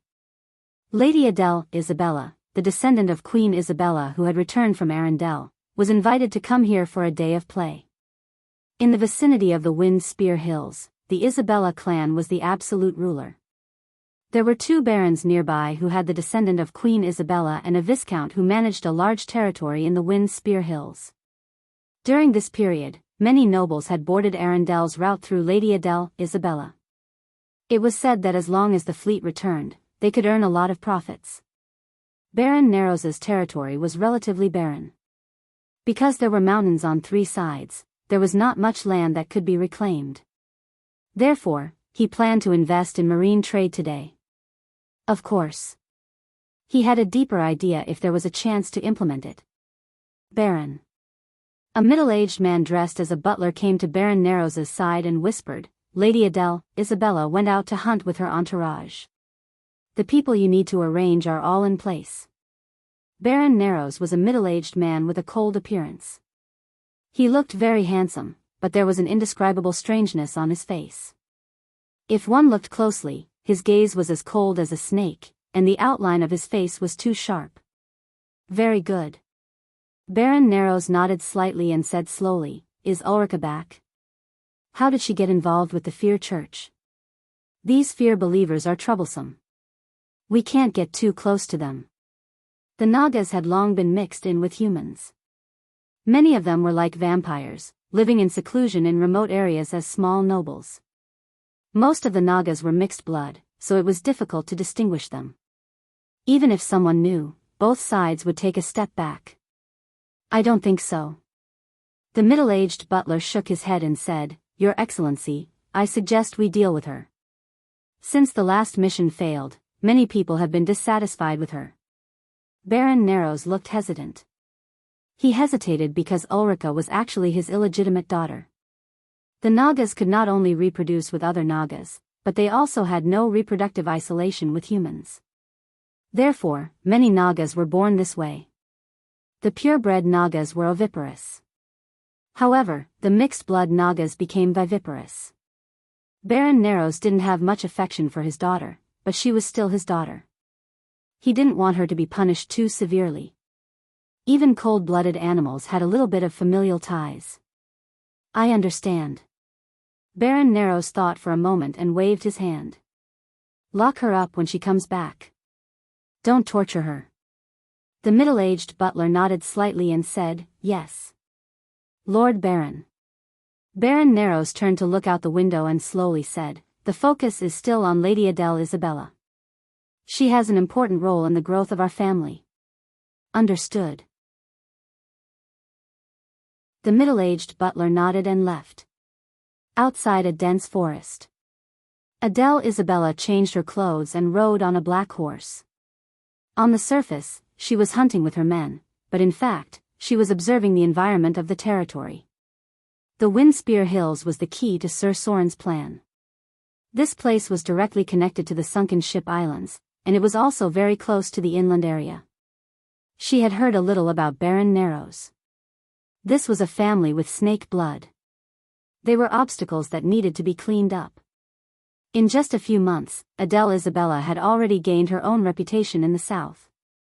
She was also secretly operating. Now, she was just waiting for the right opportunity. Let's stop here. Adele Isabella gently waved her hand and said, "We will go to the manor. Tell the people below to be careful. This Baron Narrows seems to have some bad intentions." However, at this moment, a guard suddenly exclaimed in front. "Who is it?" A tall figure walked out from the forest. Adele Isabella glanced at it and couldn't help but frown slightly. It was a woman with a rather gorgeous appearance.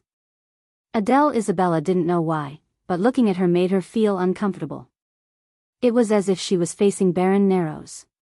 However, at this moment, a little girl wearing a black princess dress walked out from behind the woman. She looked like a little angel who had fallen from the mortal world. When Adele Isabella saw the other party's appearance, she suddenly trembled. She directly jumped down from the horse and knelt down in front of the little girl. "Miss, why are you here?" Immediately behind Adele Isabella, the masters who were responsible for protecting her also knelt down on one knee and said with a surprised expression, "Miss." "Miss?" Everyone in Mordor City knew the little princess, His Highness Vivian, His Excellency Soren's sweetheart. These people who were selected to perform the task were all masters, many of them were high-grade professions. How could these people not hear of Vivian's name? She was the treasure of Mordor City. Huh? Vivian raised her delicate eyebrows slightly, tilted her head and glanced at Adele Isabella, then said a little surprised, "It's you. Your hair has changed color. Why are you here?" Brothers' men. She had seen some of them before. The little girl's memory had always been very good. Their appearance here was probably related to her brother's plan. However, she also had her own plan. "Okay." The little girl gently clapped her hands and said slowly, "Since you are here, I want to conquer this land. With your help, it should be much easier." The other people present looked at each other. Adele Isabella's expression was a little stiff, but she still braced herself and said, "Conquer here? What was the miss doing?" Vivian glanced at the gorgeous woman beside her, who was as silent as a cicada in winter, and a sinister smile appeared on her face as she said in a crisp voice, "The lord of this place is a snake person, and they are of some use to me. This woman is my servant. She is the lord's illegitimate daughter. Let's kill the lord later, and then let her control the snake men. It's a very simple matter." The other people present twitched their mouths. Adele Isabella's forehead was overflowing with cold sweat, and she said carefully, "Your Excellency Vivian. I'm afraid it's not that simple. Many of them may not be willing to obey you." Clap, clap, clap. The little girl gently patted her white little hands and chuckled, "I know. But I don't have time to waste here, so those who don't want to obey me should just die." The sun was shining brightly. For some reason, the other people present suddenly felt a chill in their hearts. They suddenly thought of His Excellency Soren, who was the real god of death. They thought that Vivian was just a little girl, but they forgot that she was His Excellency Soren's sister. She might also be a god of death.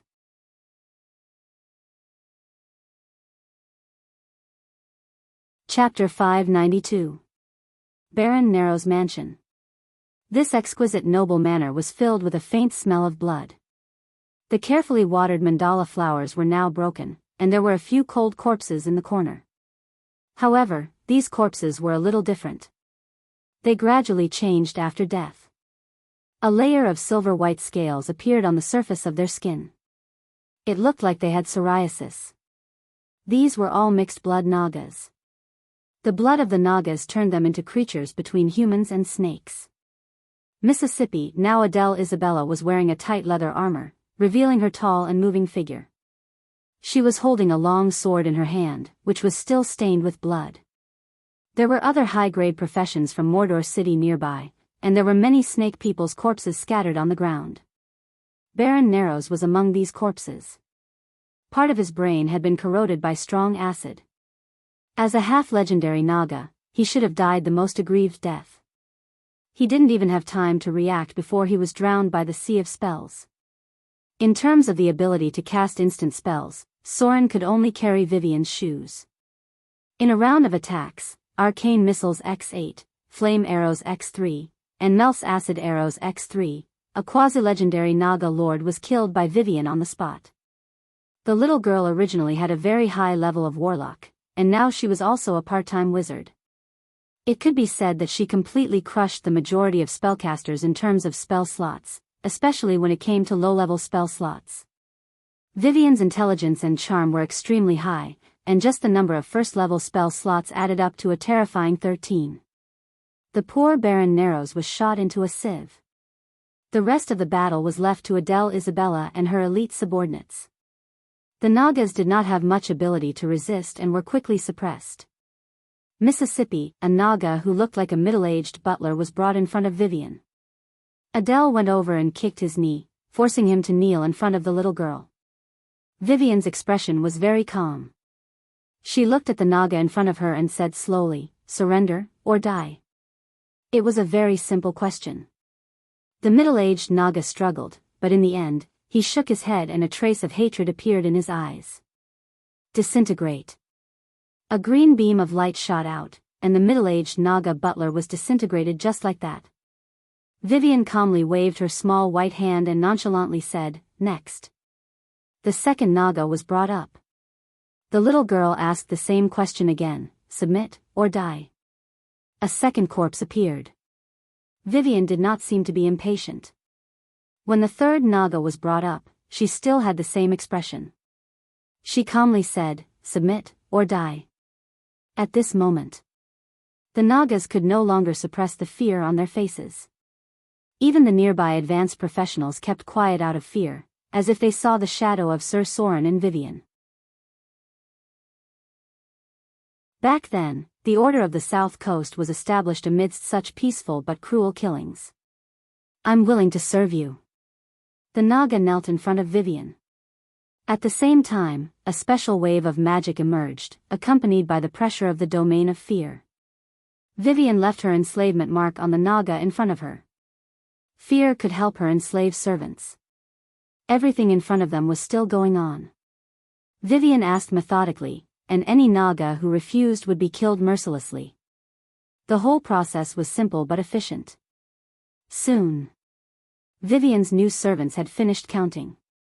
There were a total of 123 Nagas. All of them were professionals.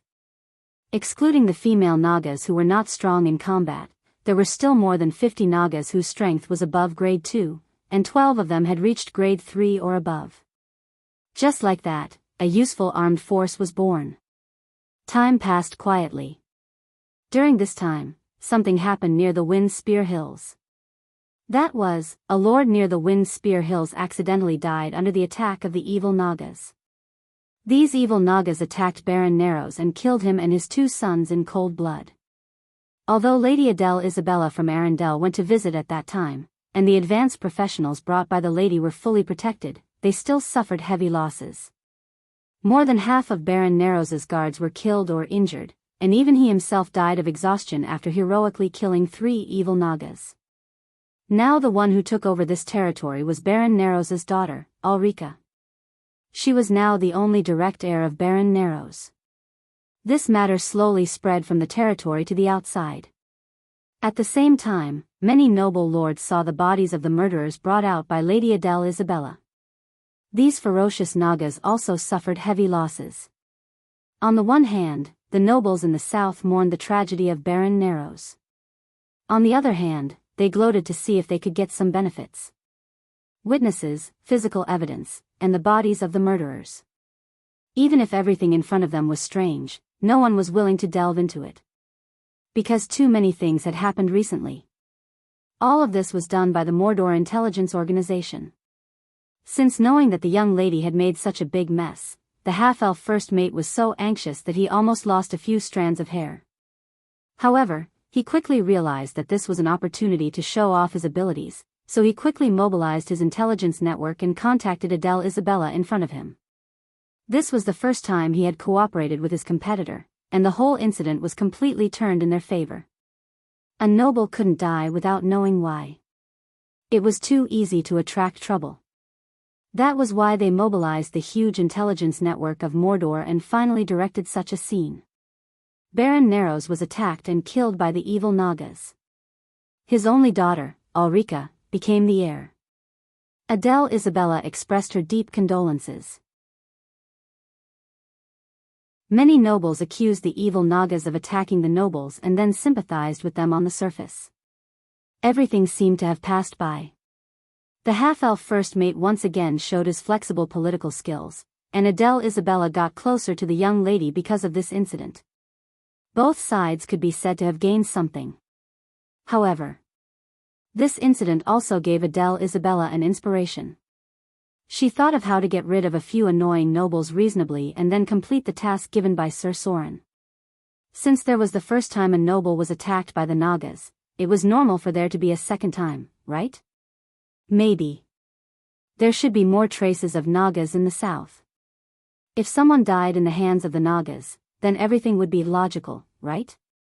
The web of conspiracy from Mordor City had now shrouded the sky above the Wind Spear Hills.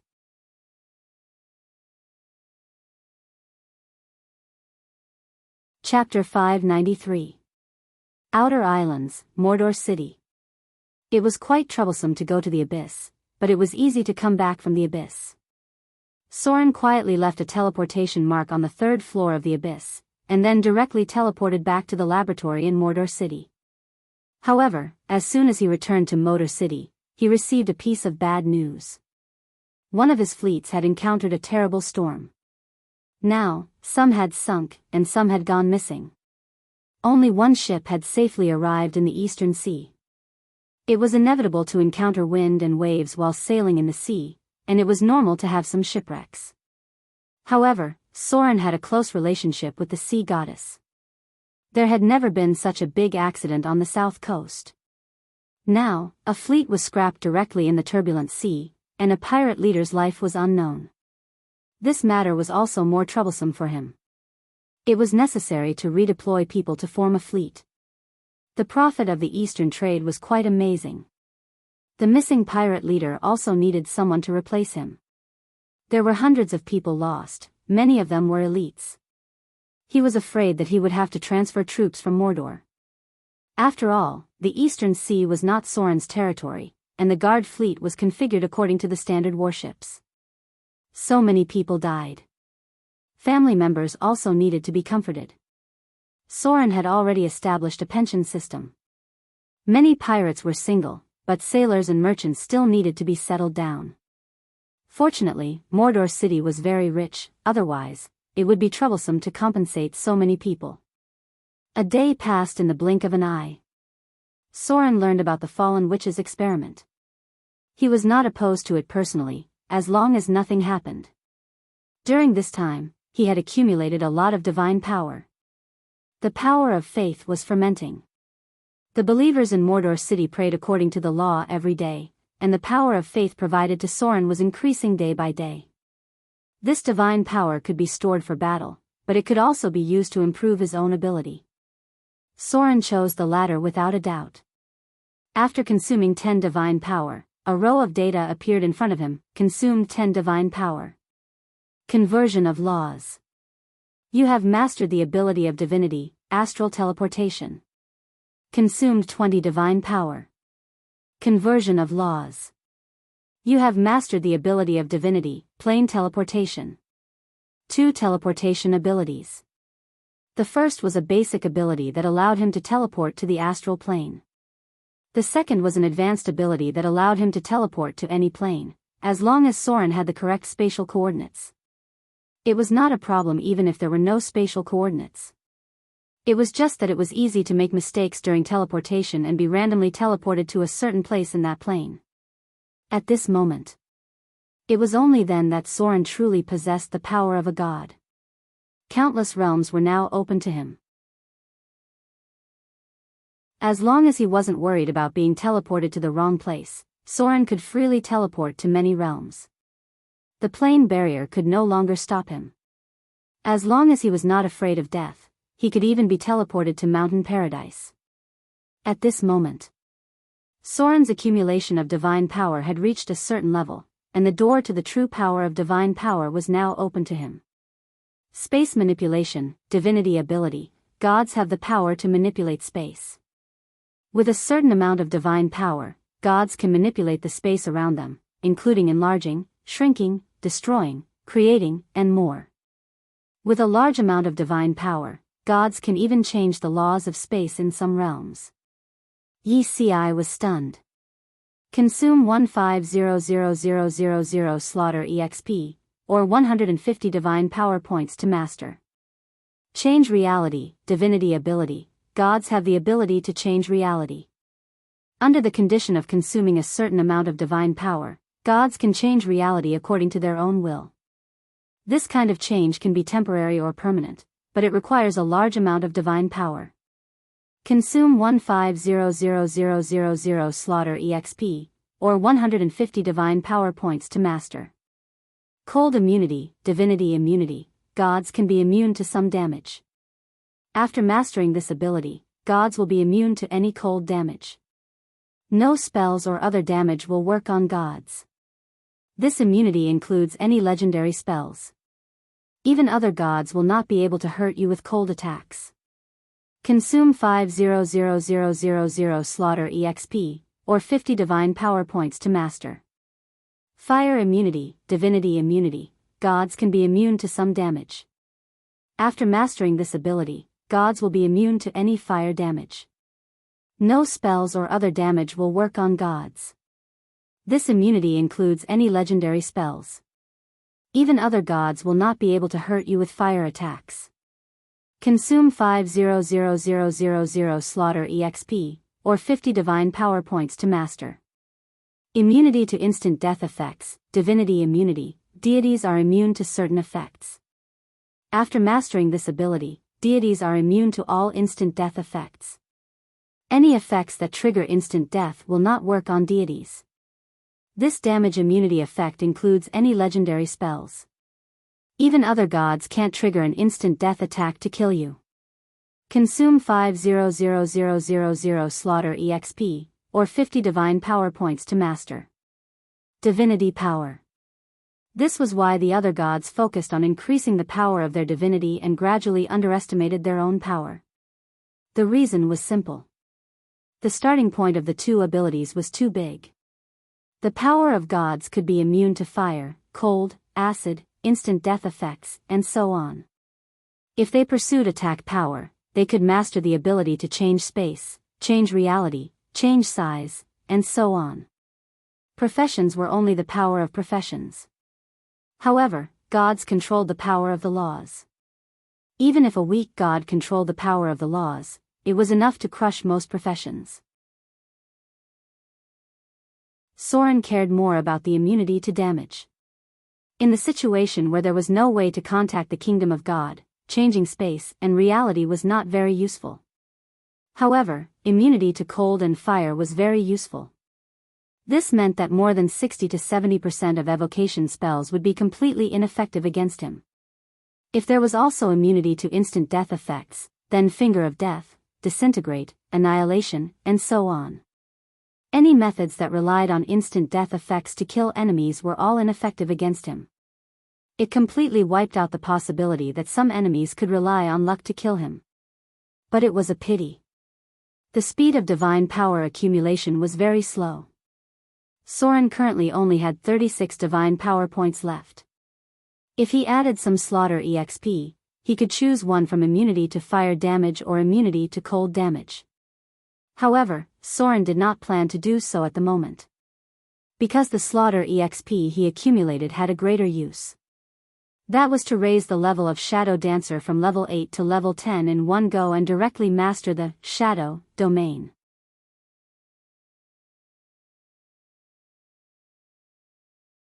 Chapter 594. There was more data on this one. Shadow Dancer could only be upgraded to level 10 at most. As a special advanced profession, it also had its own limits. In the future, unless Soren advanced to another special profession of rogue, he could only upgrade the profession level of rogue. Max level Shadow Dancer. For Soren, who had a little bit of OCD deep in his heart, this was undoubtedly the first choice. Not to mention that he also had the domain of rogue, so in this case, he could easily master the Shadow domain. A new domain ability. After having the pirate domain, Soren would have a second domain ability. But this was not the most important thing. More importantly, if Soren had the Shadow domain, then his ability could be reflected back to his believers. From now on, Soren's priests would have an additional domain power that they could access. The Shadow domain could give them a natural stealth ability and thus the ability of the Shadow plane. In short, this meant that Soren's priests would have the stealth bonus of most rogues, and they would have a higher understanding of shadows. However, there was a price to pay for this. Soren's relationship with the Shadow Lord would be worse because of this, and the possibility of conflict between the two sides would be higher and higher. On one hand, it was the increased power, and on the other hand, there were potential enemies. Soren did not hesitate for too long and made a decision. If the enemy wanted to come, then so be it. He had accumulated more and more strength. Although he was just a new god, he had gradually gained a foothold. A row of data appeared in front of him. Shadow Dancer profession has been upgraded to level 9. Received 37, DX 29 plus, INT 25 to 10, asterisk 0. 5, skill points, HP increased by 15, profession HP 8 plus, Con 24 to 10, asterisk 0. 5. You have received a free attribute point. You have received a talent point. Shadow Dancer profession has been upgraded to level 10. Received 37, DX 29 plus, INT 25 to 10, asterisk 0. 5. Skill points, HP increased by 15, profession HP 8 plus, Con 24 to 10, asterisk 0. 5. Your intuitive evasion proficiency, reflex evasion proficiency, and flexible mind abilities have been upgraded. Your shadow control ability has been upgraded to Shadow Dominator. Your shadow jump 200m ability has been upgraded to Shadow Jump 300m. Domain control. The power of shadow has been integrated into your body and soul. You have mastered the legendary ability Shadow Realm. Divine Power Change. Godhood Fusion. Divinity Fusion. Your legendary rogue ability, Shadow Domain, has been transformed into Divinity Domain, Shadow. The power of the shadows seeped into his body. Soren could vaguely feel the power of the law fusing with him. It wasn't just a physical fusion, but also a fusion of his divinity and divinity. The power of the Shadow Domain. Almost as soon as he fused with this power, he sensed a powerful and dangerous shadow. Of course, that powerful and dangerous shadow also sensed Soren. Under normal circumstances, professionals should have first mastered the Shadow Domain, and then turned it into the Shadow Domain when they had the possibility of ascending to godhood. It looked the same. But in fact, there was a big difference. Because the Shadow Domain was only a legendary ability, while the domain, Shadow, was a basic ability belonging to a god. It could be used as a springboard to master the Shadow Clergy. The Shadow Lord sensed him. Soren also sensed the Shadow Lord. As he mastered the Shadow Domain, he was also qualified to kill the Shadow Lord and take over the Shadow Clergy. A moment of collision. Soren's face was slightly pale. Because when he was fusing with the Shadow Domain, the Shadow Lord taught him a small lesson. It was as if warning him not to challenge himself. Soren's face was pale, but in the end, he took a deep breath and gradually calmed down. The battle between the gods was cruel. Even if it was just a potential threat, the Shadow Lord didn't mind showing his great power. The short confrontation quickly passed. Soren temporarily put down the Shadow Lord's mental attack on him and began to distribute the attribute points he got. One free attribute point was added to dexterity, raising it to 30 points. The dexterity of a god. As if he had broken through a certain threshold, Soren even felt light, as if he could ride the wind and return home. 1 talent point. Without even looking at the legendary ability, Soren directly chose perfect dual wielding. A true dual wielding ability. Soren's most terrifying ability was the ability to upgrade. It could perfectly replicate the attack of both sides. Perfect dual wielding, legendary ability. Your left hand and right hand have been trained to a near-perfect state. When you launch any physical attack, your left hand can perfectly replicate the number of attacks you can launch with your right hand. This powerful legendary ability is not discounted at all. You won't suffer any damage reduction.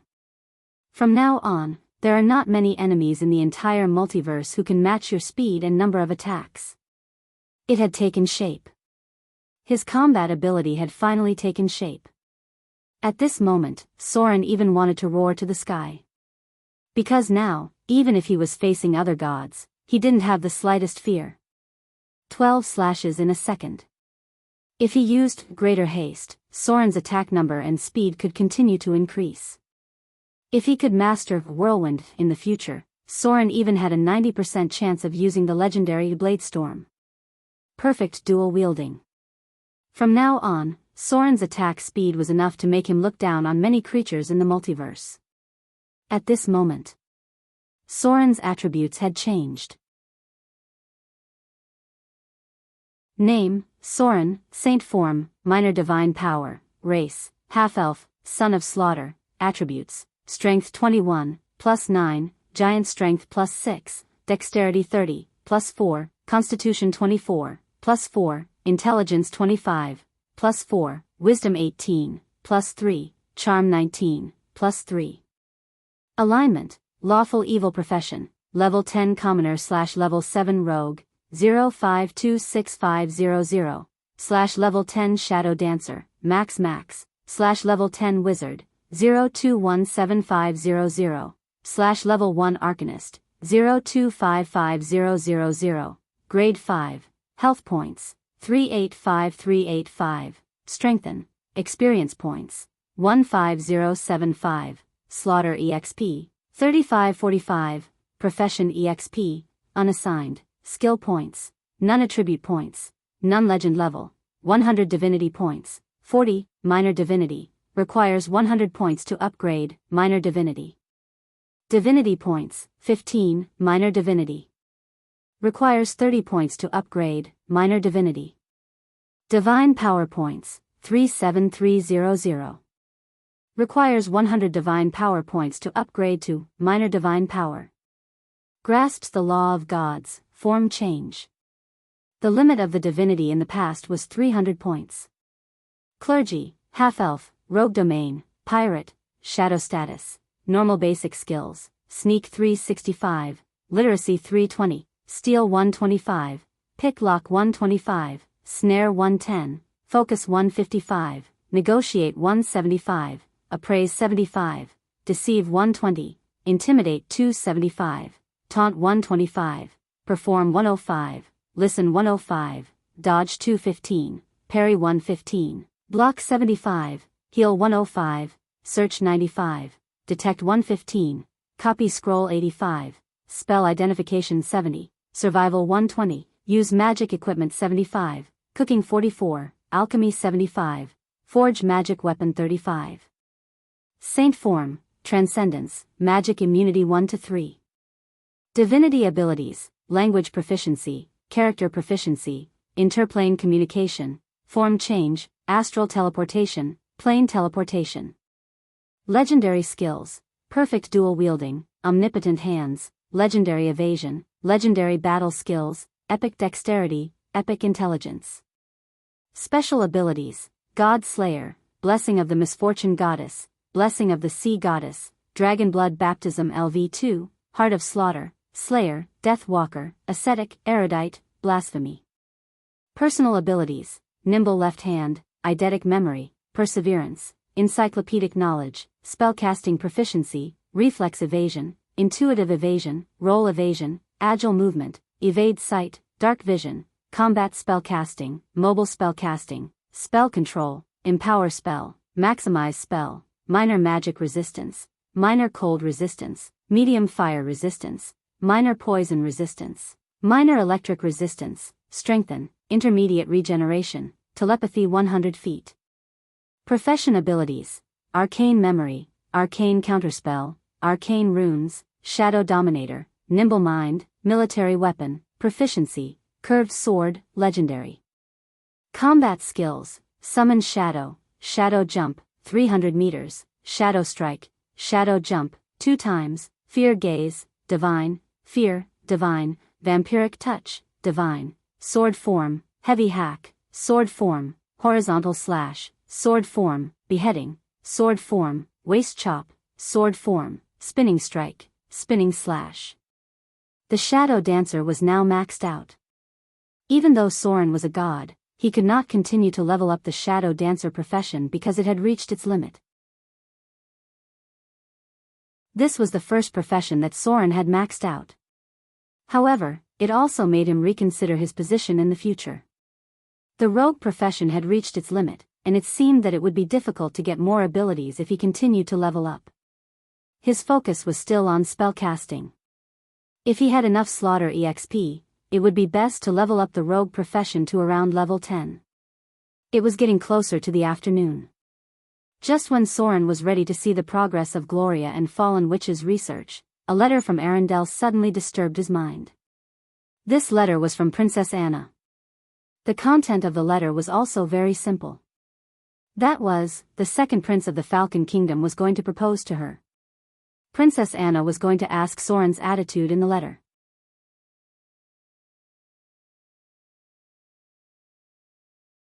Chapter 595. The weight of this letter was heavy. All the content was actually conveying one thing, that is, Princess Anna gave Soren the right to choose.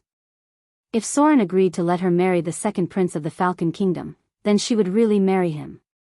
But if Soren didn't agree to let her marry the second prince of the Falcon Kingdom, then Princess Anna would never marry him.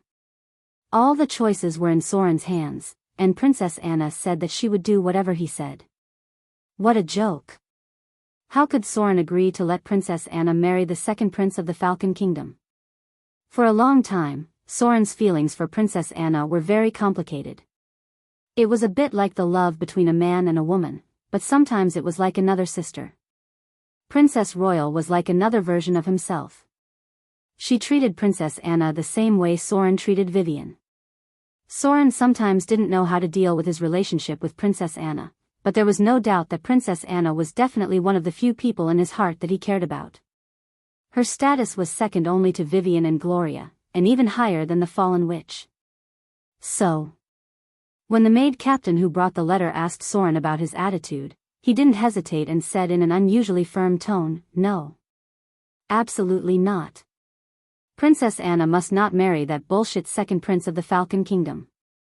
Even if Soren didn't know what kind of feelings he had for Princess Anna, he was now very sure of one thing, that is, Princess Anna absolutely could not marry the second prince of the Falcon Kingdom. He even inexplicably felt a trace of anger in his heart, and he had a terrible impulse to directly lead the army to destroy the Falcon Kingdom. Unusually firm. Soren still didn't know how he should face Princess Anna, but he knew that his attitude towards this matter was unusually firm and very certain. And that was enough to know. You don't know what you want, but you know what you don't want. Soren suddenly seemed to understand something, and then the corner of his mouth showed a trace of a bitter smile, and murmured, "What a cunning little fox." Princess Anna was forcing him to make a decision. Or, Princess Anna wanted Soren to figure out what he was thinking. If this was the case, then there should be a more troublesome problem in front of Soren. But what happened next surprised Soren. He originally thought that the maid captain who brought the letter had other more troublesome things to say, but he never thought that the charming maid captain in front of him smiled meaningfully at Soren, then slightly bowed slightly and said, "I understand. I will convey His Excellency Soren's decision to Princess Anna." Then she just left. She really left. He really left just like that. Soren was lost. Suddenly, he seemed to understand everything. Princess Anna was just using this matter to force Soren to make a decision, or to test his deepest thoughts. But she didn't continue to force Soren to marry her. She just wanted to understand Soren's attitude. That was all. That was why the captain of the maids looked at Soren with a meaningful smile before she left, and then simply left. She would convey Soren's decision to Princess Anna. But this decision was limited to his attitude on this matter, and Princess Anna didn't ask for too much. Maybe. For her, it was enough to know Soren's attitude. Headache. Soren was having a headache now. Even if he was a powerful god, he still felt a headache. His little Loli had just run away from home, and Princess Anna had come to test Soren's attitude. Maybe there was no problem for the time being, but he would definitely have to face it in the future. Soren had a lot of things to deal with now. Vivian left Mordor, although she still kept in touch with Adele Isabella, a spy that Soren buried on the other side of the Wind Spear Hills. But one thing was that the little girl seemed to have suddenly become rebellious, and she actually planned to face the Dread Lord herself. Soren's attitude towards this matter was like that of all parents. On the one hand, he felt very relieved, and on the other hand, he couldn't help but worry about Vivian's safety. Just like how she had caused a mess some time ago and killed a southern noble just like that. If it weren't for the fact that Soren had already laid out his own informants in many places, and the intelligence organization of Mordor City, as well as Adele Isabella and the half-elf first mate, who personally cleaned up the mess for the little girl, Vivian would have been wanted by the nobles and the church. Even if she wasn't, it would have caused an uproar. Lillian, the Witch of Fear. This was the first thing that Soren thought of, because the Witch of Fear, Lillian, liked to do things without scruples, so she made enemies everywhere and was finally killed by the Lady of Silvermoon. Soren had an ominous feeling. He seemed to feel that the trajectory of history had been corrected to the original path for some reason, and he had to do something immediately. In Mordor City. Everyone knew that Her Highness Vivian was Soren's treasure, the most dazzling pearl of Mordor City, and the little princess of the entire pirate kingdom. Therefore, after discovering Vivian's trace, Adele Isabella immediately sent the information back to Mordor City. At the same time, this matter also alarmed the half-elf first mate who was personally in charge of many affairs in the Southern Sea region, so he had to temporarily put aside other things and concentrate on dealing with Vivian's situation. Otherwise, they wouldn't have been able to wrap things up so beautifully. The half-elf first mate was the most skillful among all the pirate leaders. This guy seemed to have a natural politician's talent. After receiving the news from Vivian, he immediately sent someone to Mordor City and secretly mobilized people to follow Vivian. What the hell? The little princess of Mordor City insisted on dealing with the Fear Church. What else could they do? Could they let His Highness Soren's beloved daughter deal with those fear believers alone? It couldn't be helped. They could only grit their teeth and do it. Whether it was Adele Isabella, the half-elf first mate, or the other pirate leaders on the south coast, such as the One-Eyed Man, the Butler, the Knight, and so on, they all secretly sent their best men, who were at least at the level of advanced professionals, to the vicinity of the Wind Spear Hills.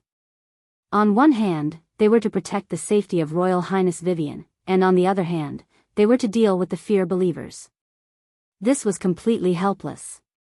Anyway, no matter what, Her Highness Vivian, the little princess of Mordor City, the beloved daughter of His Highness Soren, must not have an accident, not even an injury.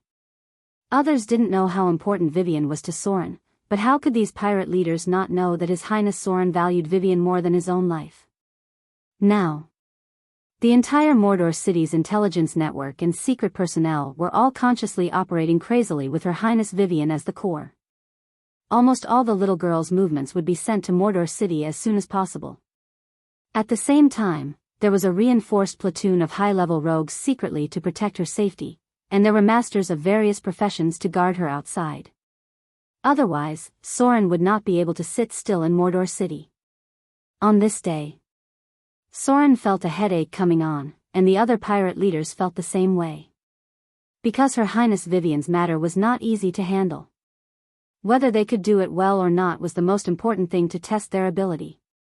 Many pirate leaders were ready to show off their abilities in front of His Highness Soren. The half-elf first mate was also full of energy, ready to show off his skills and ability in front of Soren and other pirate leaders. He was not a group of boorish men who only knew how to kill people. As the highest-ranking pirate leader under Soren, the half-elf first mate's strength could not even enter the top 5, so he needed to show his ability at this time. A qualified subordinate must be able to share the burden of the boss.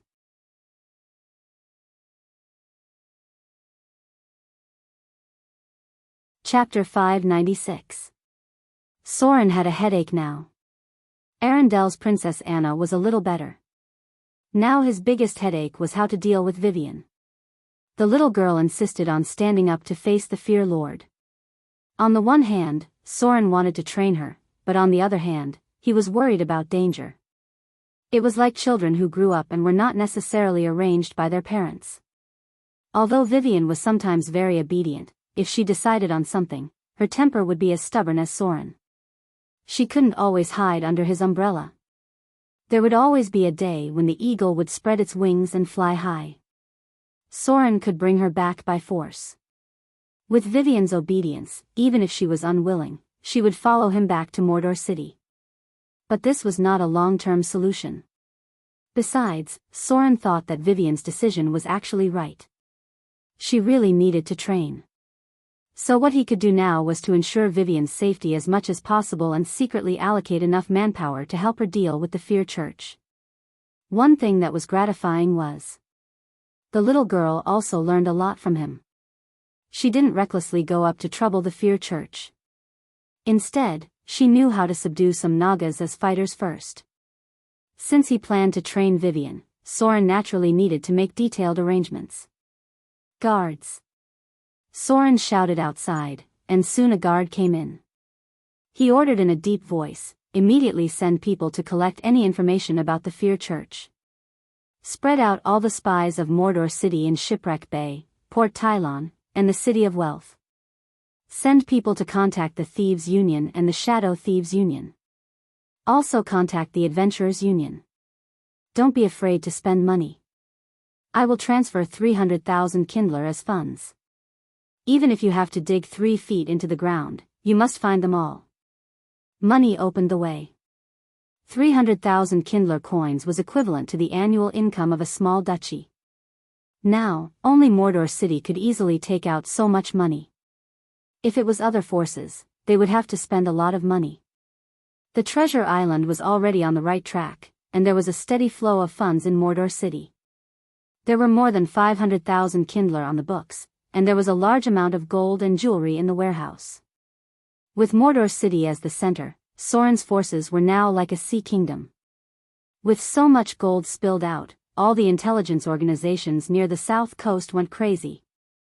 Regardless of whether it was useful or not, any information related to the terror sect was sent over to be collected and sorted out. Soon, their movements were sent to Soren.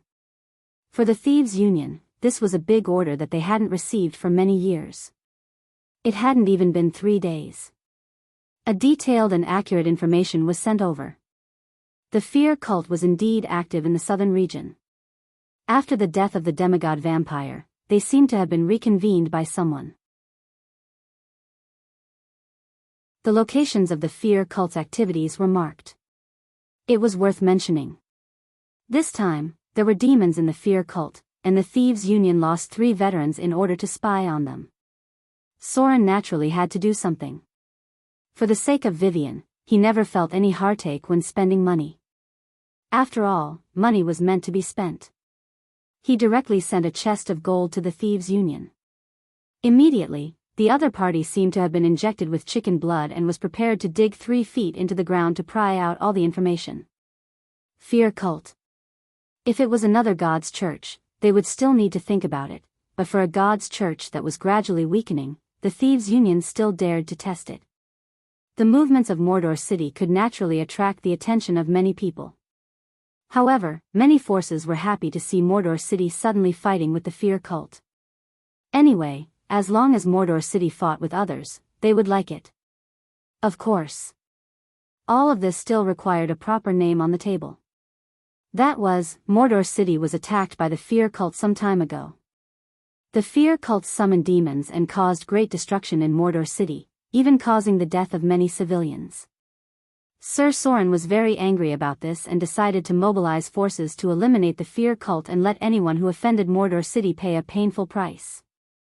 This was the reason why it was on the table. Anyway, as long as any force spied, they would know that Mordor City had been attacked by the fear cult, and there were many demons. The entire Mordor City was running like a war machine. With this matter as a reason, Soren simply took the opportunity to launch an attack. He blatantly mobilized the fleet near Shipwreck Bay, and at the same time, ordered a large number of troops to guard Port Tylon. The external explanation was naturally to deal with the revenge of the fear cult at any time. But when the leaders of other forces heard this, they almost vomited blood. Was it necessary to mobilize so many warships to attack the fear cult? Could it be that he wanted to use warships to deal with the fear cult? At first, the leaders of the forces who thought that this could consume the power of Mordor City suddenly became a little uneasy because they thought of a very bad thing. That was, what if Soren suddenly said that someone was colluding with the fear cult, and Mordor City was ready to retaliate? When they thought of this, they even wanted to kill themselves. The more they thought about it, the more they felt that it was possible. Mordor City now had the biggest fist in the entire south. Whatever Soren said, even if you didn't collude with the fear cult, as long as Mordor City said that you colluded with the fear cult, then they could take the opportunity to attack at any time. At that time, a large number of warships would surround them, and Mordor City would mobilize a large number of troops to attack the ground. At that time, no one would be able to sit still. In fact, Soren also thought of this secretly. The fear cult did cause great damage in Mordor City and killed many civilians. It was reasonable for Soren to retaliate against them. So while attacking the fear cult, he could also attack some other targets. But what surprised him was that maybe other forces were really afraid of being implicated. One by one, they stood up and said that they had nothing to do with the fear cult. For this evil organization that violated the rules and caused terrible damage and killed civilians, they all expressed their willingness to help Mordor City fight against the fear cult. As for whether to deal with the fear cult or not, it didn't matter. But things had developed to this point. No matter how they expressed, Soren still mobilized a large number of warships. At the same time, he secretly cooperated with Vivian to deal with the fear cult, and he also realized that the time was almost ripe. It was time to take down a piece of land in the southern continent. Wind Spear Hills. This was a rather fertile land. More importantly, there was no force that could compete with him here, and it was very close to Shipwreck Bay. Soren could use it to strengthen his connection with the inland at any time. This secret line had been buried for a long time. Soren took this opportunity to turn it into the fruit of his harvest.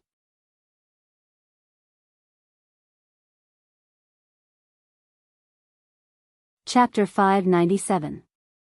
In a blink of an eye, it was almost August. The second phase of terraced fields in Mordor City was about to be reclaimed. After mixing a batch of materials, the golem factory produced 5 clay golems and 1 golem.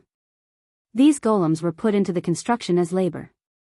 They could easily carry heavy materials, which was more than several times more efficient than human labor. Fallen Witch and Gloria were recently engaged in intense research work.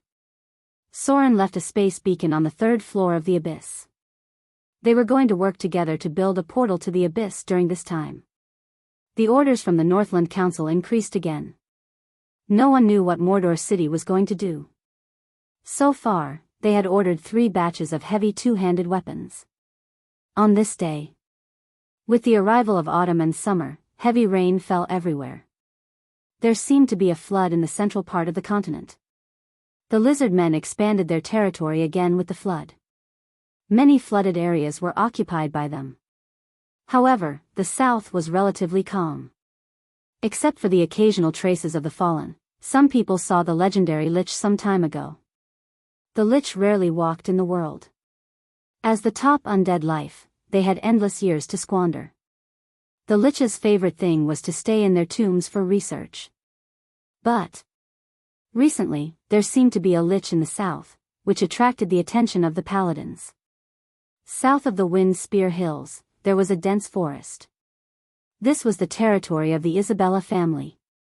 It was a place where the noble children hunted when they were bored. The heavy rain had just stopped.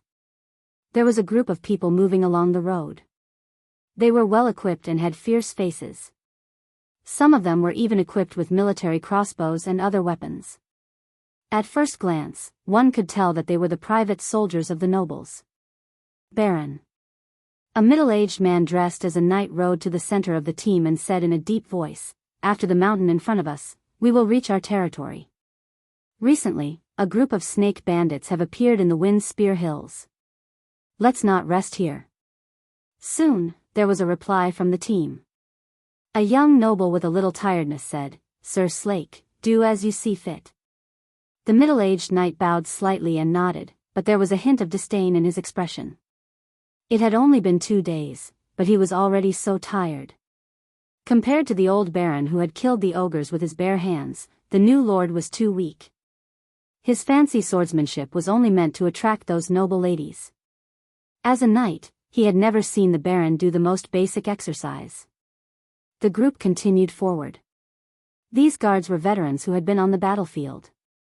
Even if they encountered adventurers one-on-one, they would not be at a disadvantage. Sir Slake was not very worried that bandits would dare to attack them, but out of his habit of being cautious, he still sent out his trusted aide to investigate the situation ahead. However, more than 10 minutes had passed, but there was still no sign of anyone returning. Sir Slake had a bad feeling in his heart. He could not help but quietly press his hand on the hilt of his sword, and then urged his horse to rush to the front of the group. The surroundings seemed to be very quiet. Suddenly, a cold light shot out from the side of the forest. Then, a scream was heard. A guard clutched his throat and fell down. "Be careful. There are archers ambushing here." A burst of exclamations sounded, and then people fell to the ground one after another. From the dense forest, shadows rushed out. They were holding all kinds of weapons, but the most eye-catching thing was their skin. These people had silver scales on their skin, and they were wearing all kinds of armor. They surrounded the group from both sides. "Snake people. Damn it. It's the snake people bandits." The group was a little flustered, but they quickly gathered under the command of Sir Slake and formed a defensive formation in the middle of the group. Recently, there were many traces of snake people in the south. This was especially true in the Wind Spear Hills. Many merchant caravans had been attacked by the Nagas. Many nobles knew that there was a group of Naga bandits roaming around. Even Baron Narrows had died at the hands of the Nagas. It was because of this that they brought so many guards with them. But when he saw the number of enemies, Sir Slake still took a breath of cold air, and his heart could not help but be covered with a shadow. The number of snake people bandits had increased again. In addition to the snake people, there were also many other human bandits attacking them. The number of bandits was at least twice their number. "It's poisonous." A guard's face was black, and he seemed to be on the verge of collapse. He said with a trembling voice, "The enemy's weapon is poisonous. Be careful." A round of shooting came. Sir Slake turned over and dismounted his horse. He picked up a shield and blocked in front of him. The guards around him also raised their shields, and some of them were shooting back at the enemy with crossbows. There were people falling to the ground constantly. The bandits in front of them rushed over like a swarm of bees, and the losses on both sides were not small. Sir Slake carefully looked at the snake people in front of him. Most of the human bandits were very weak. The real danger was these snake people. If he could kill the enemy's leader, perhaps this group of bandits would collapse. Found it. Sir Slake quickly found the snake people leader who was commanding the battle. He roared, suddenly raised his shield in front of his chest, and directly knocked away the crowd in front of him. Then he launched a charge and swung his sword at the snake people leader. As a high-grade knight, he had the courage and strength to directly kill the enemy's leader in a chaotic battle. A dark light flashed across. Sir Slake's figure suddenly stiffened on the spot. Two figures suddenly appeared in his line of sight, followed by a dagger piercing his throat. Rogues. Two high-grade rogues. Outside this group of bandits, there were more dangerous enemies hidden. Darkness fell. Sir Slake's figure slowly fell to the ground. Before he died, he seemed to hear the Baron begging for mercy. The voice sounded like a woman's. The snake people bandits appeared again. The news seemed to have wings and quickly spread to nearby places. But this time, it was not the merchants who were attacked, but the nobles of the Isabella family, the rulers of the Windspear territory. The cause of the incident seemed to be that the lord of this place had once encircled and annihilated a group of Naga bandits. He had even nailed one of their leaders to death on a cross in an attempt to intimidate the lawless bandit group. But he never expected that the Snake People bandits would take revenge on the ruler of the Windspear Hills and directly kill several nobles. A conspiracy net had begun to close. After the first step of the plan was completed, the next step was Adele Isabella's stage. Soren's shadow shrouded this land. No one knew whether it would bring a terrible disaster to the people or the prosperity and hope of the second Mordor city. But there was no doubt about one thing. Any beautiful beginning was full of blood and slaughter. It was as if only by embracing war could one usher in peace. You're tuning into the Dreamy Love Stories YouTube channel. Don't forget to subscribe and join us on this journey to catch the most captivating stories.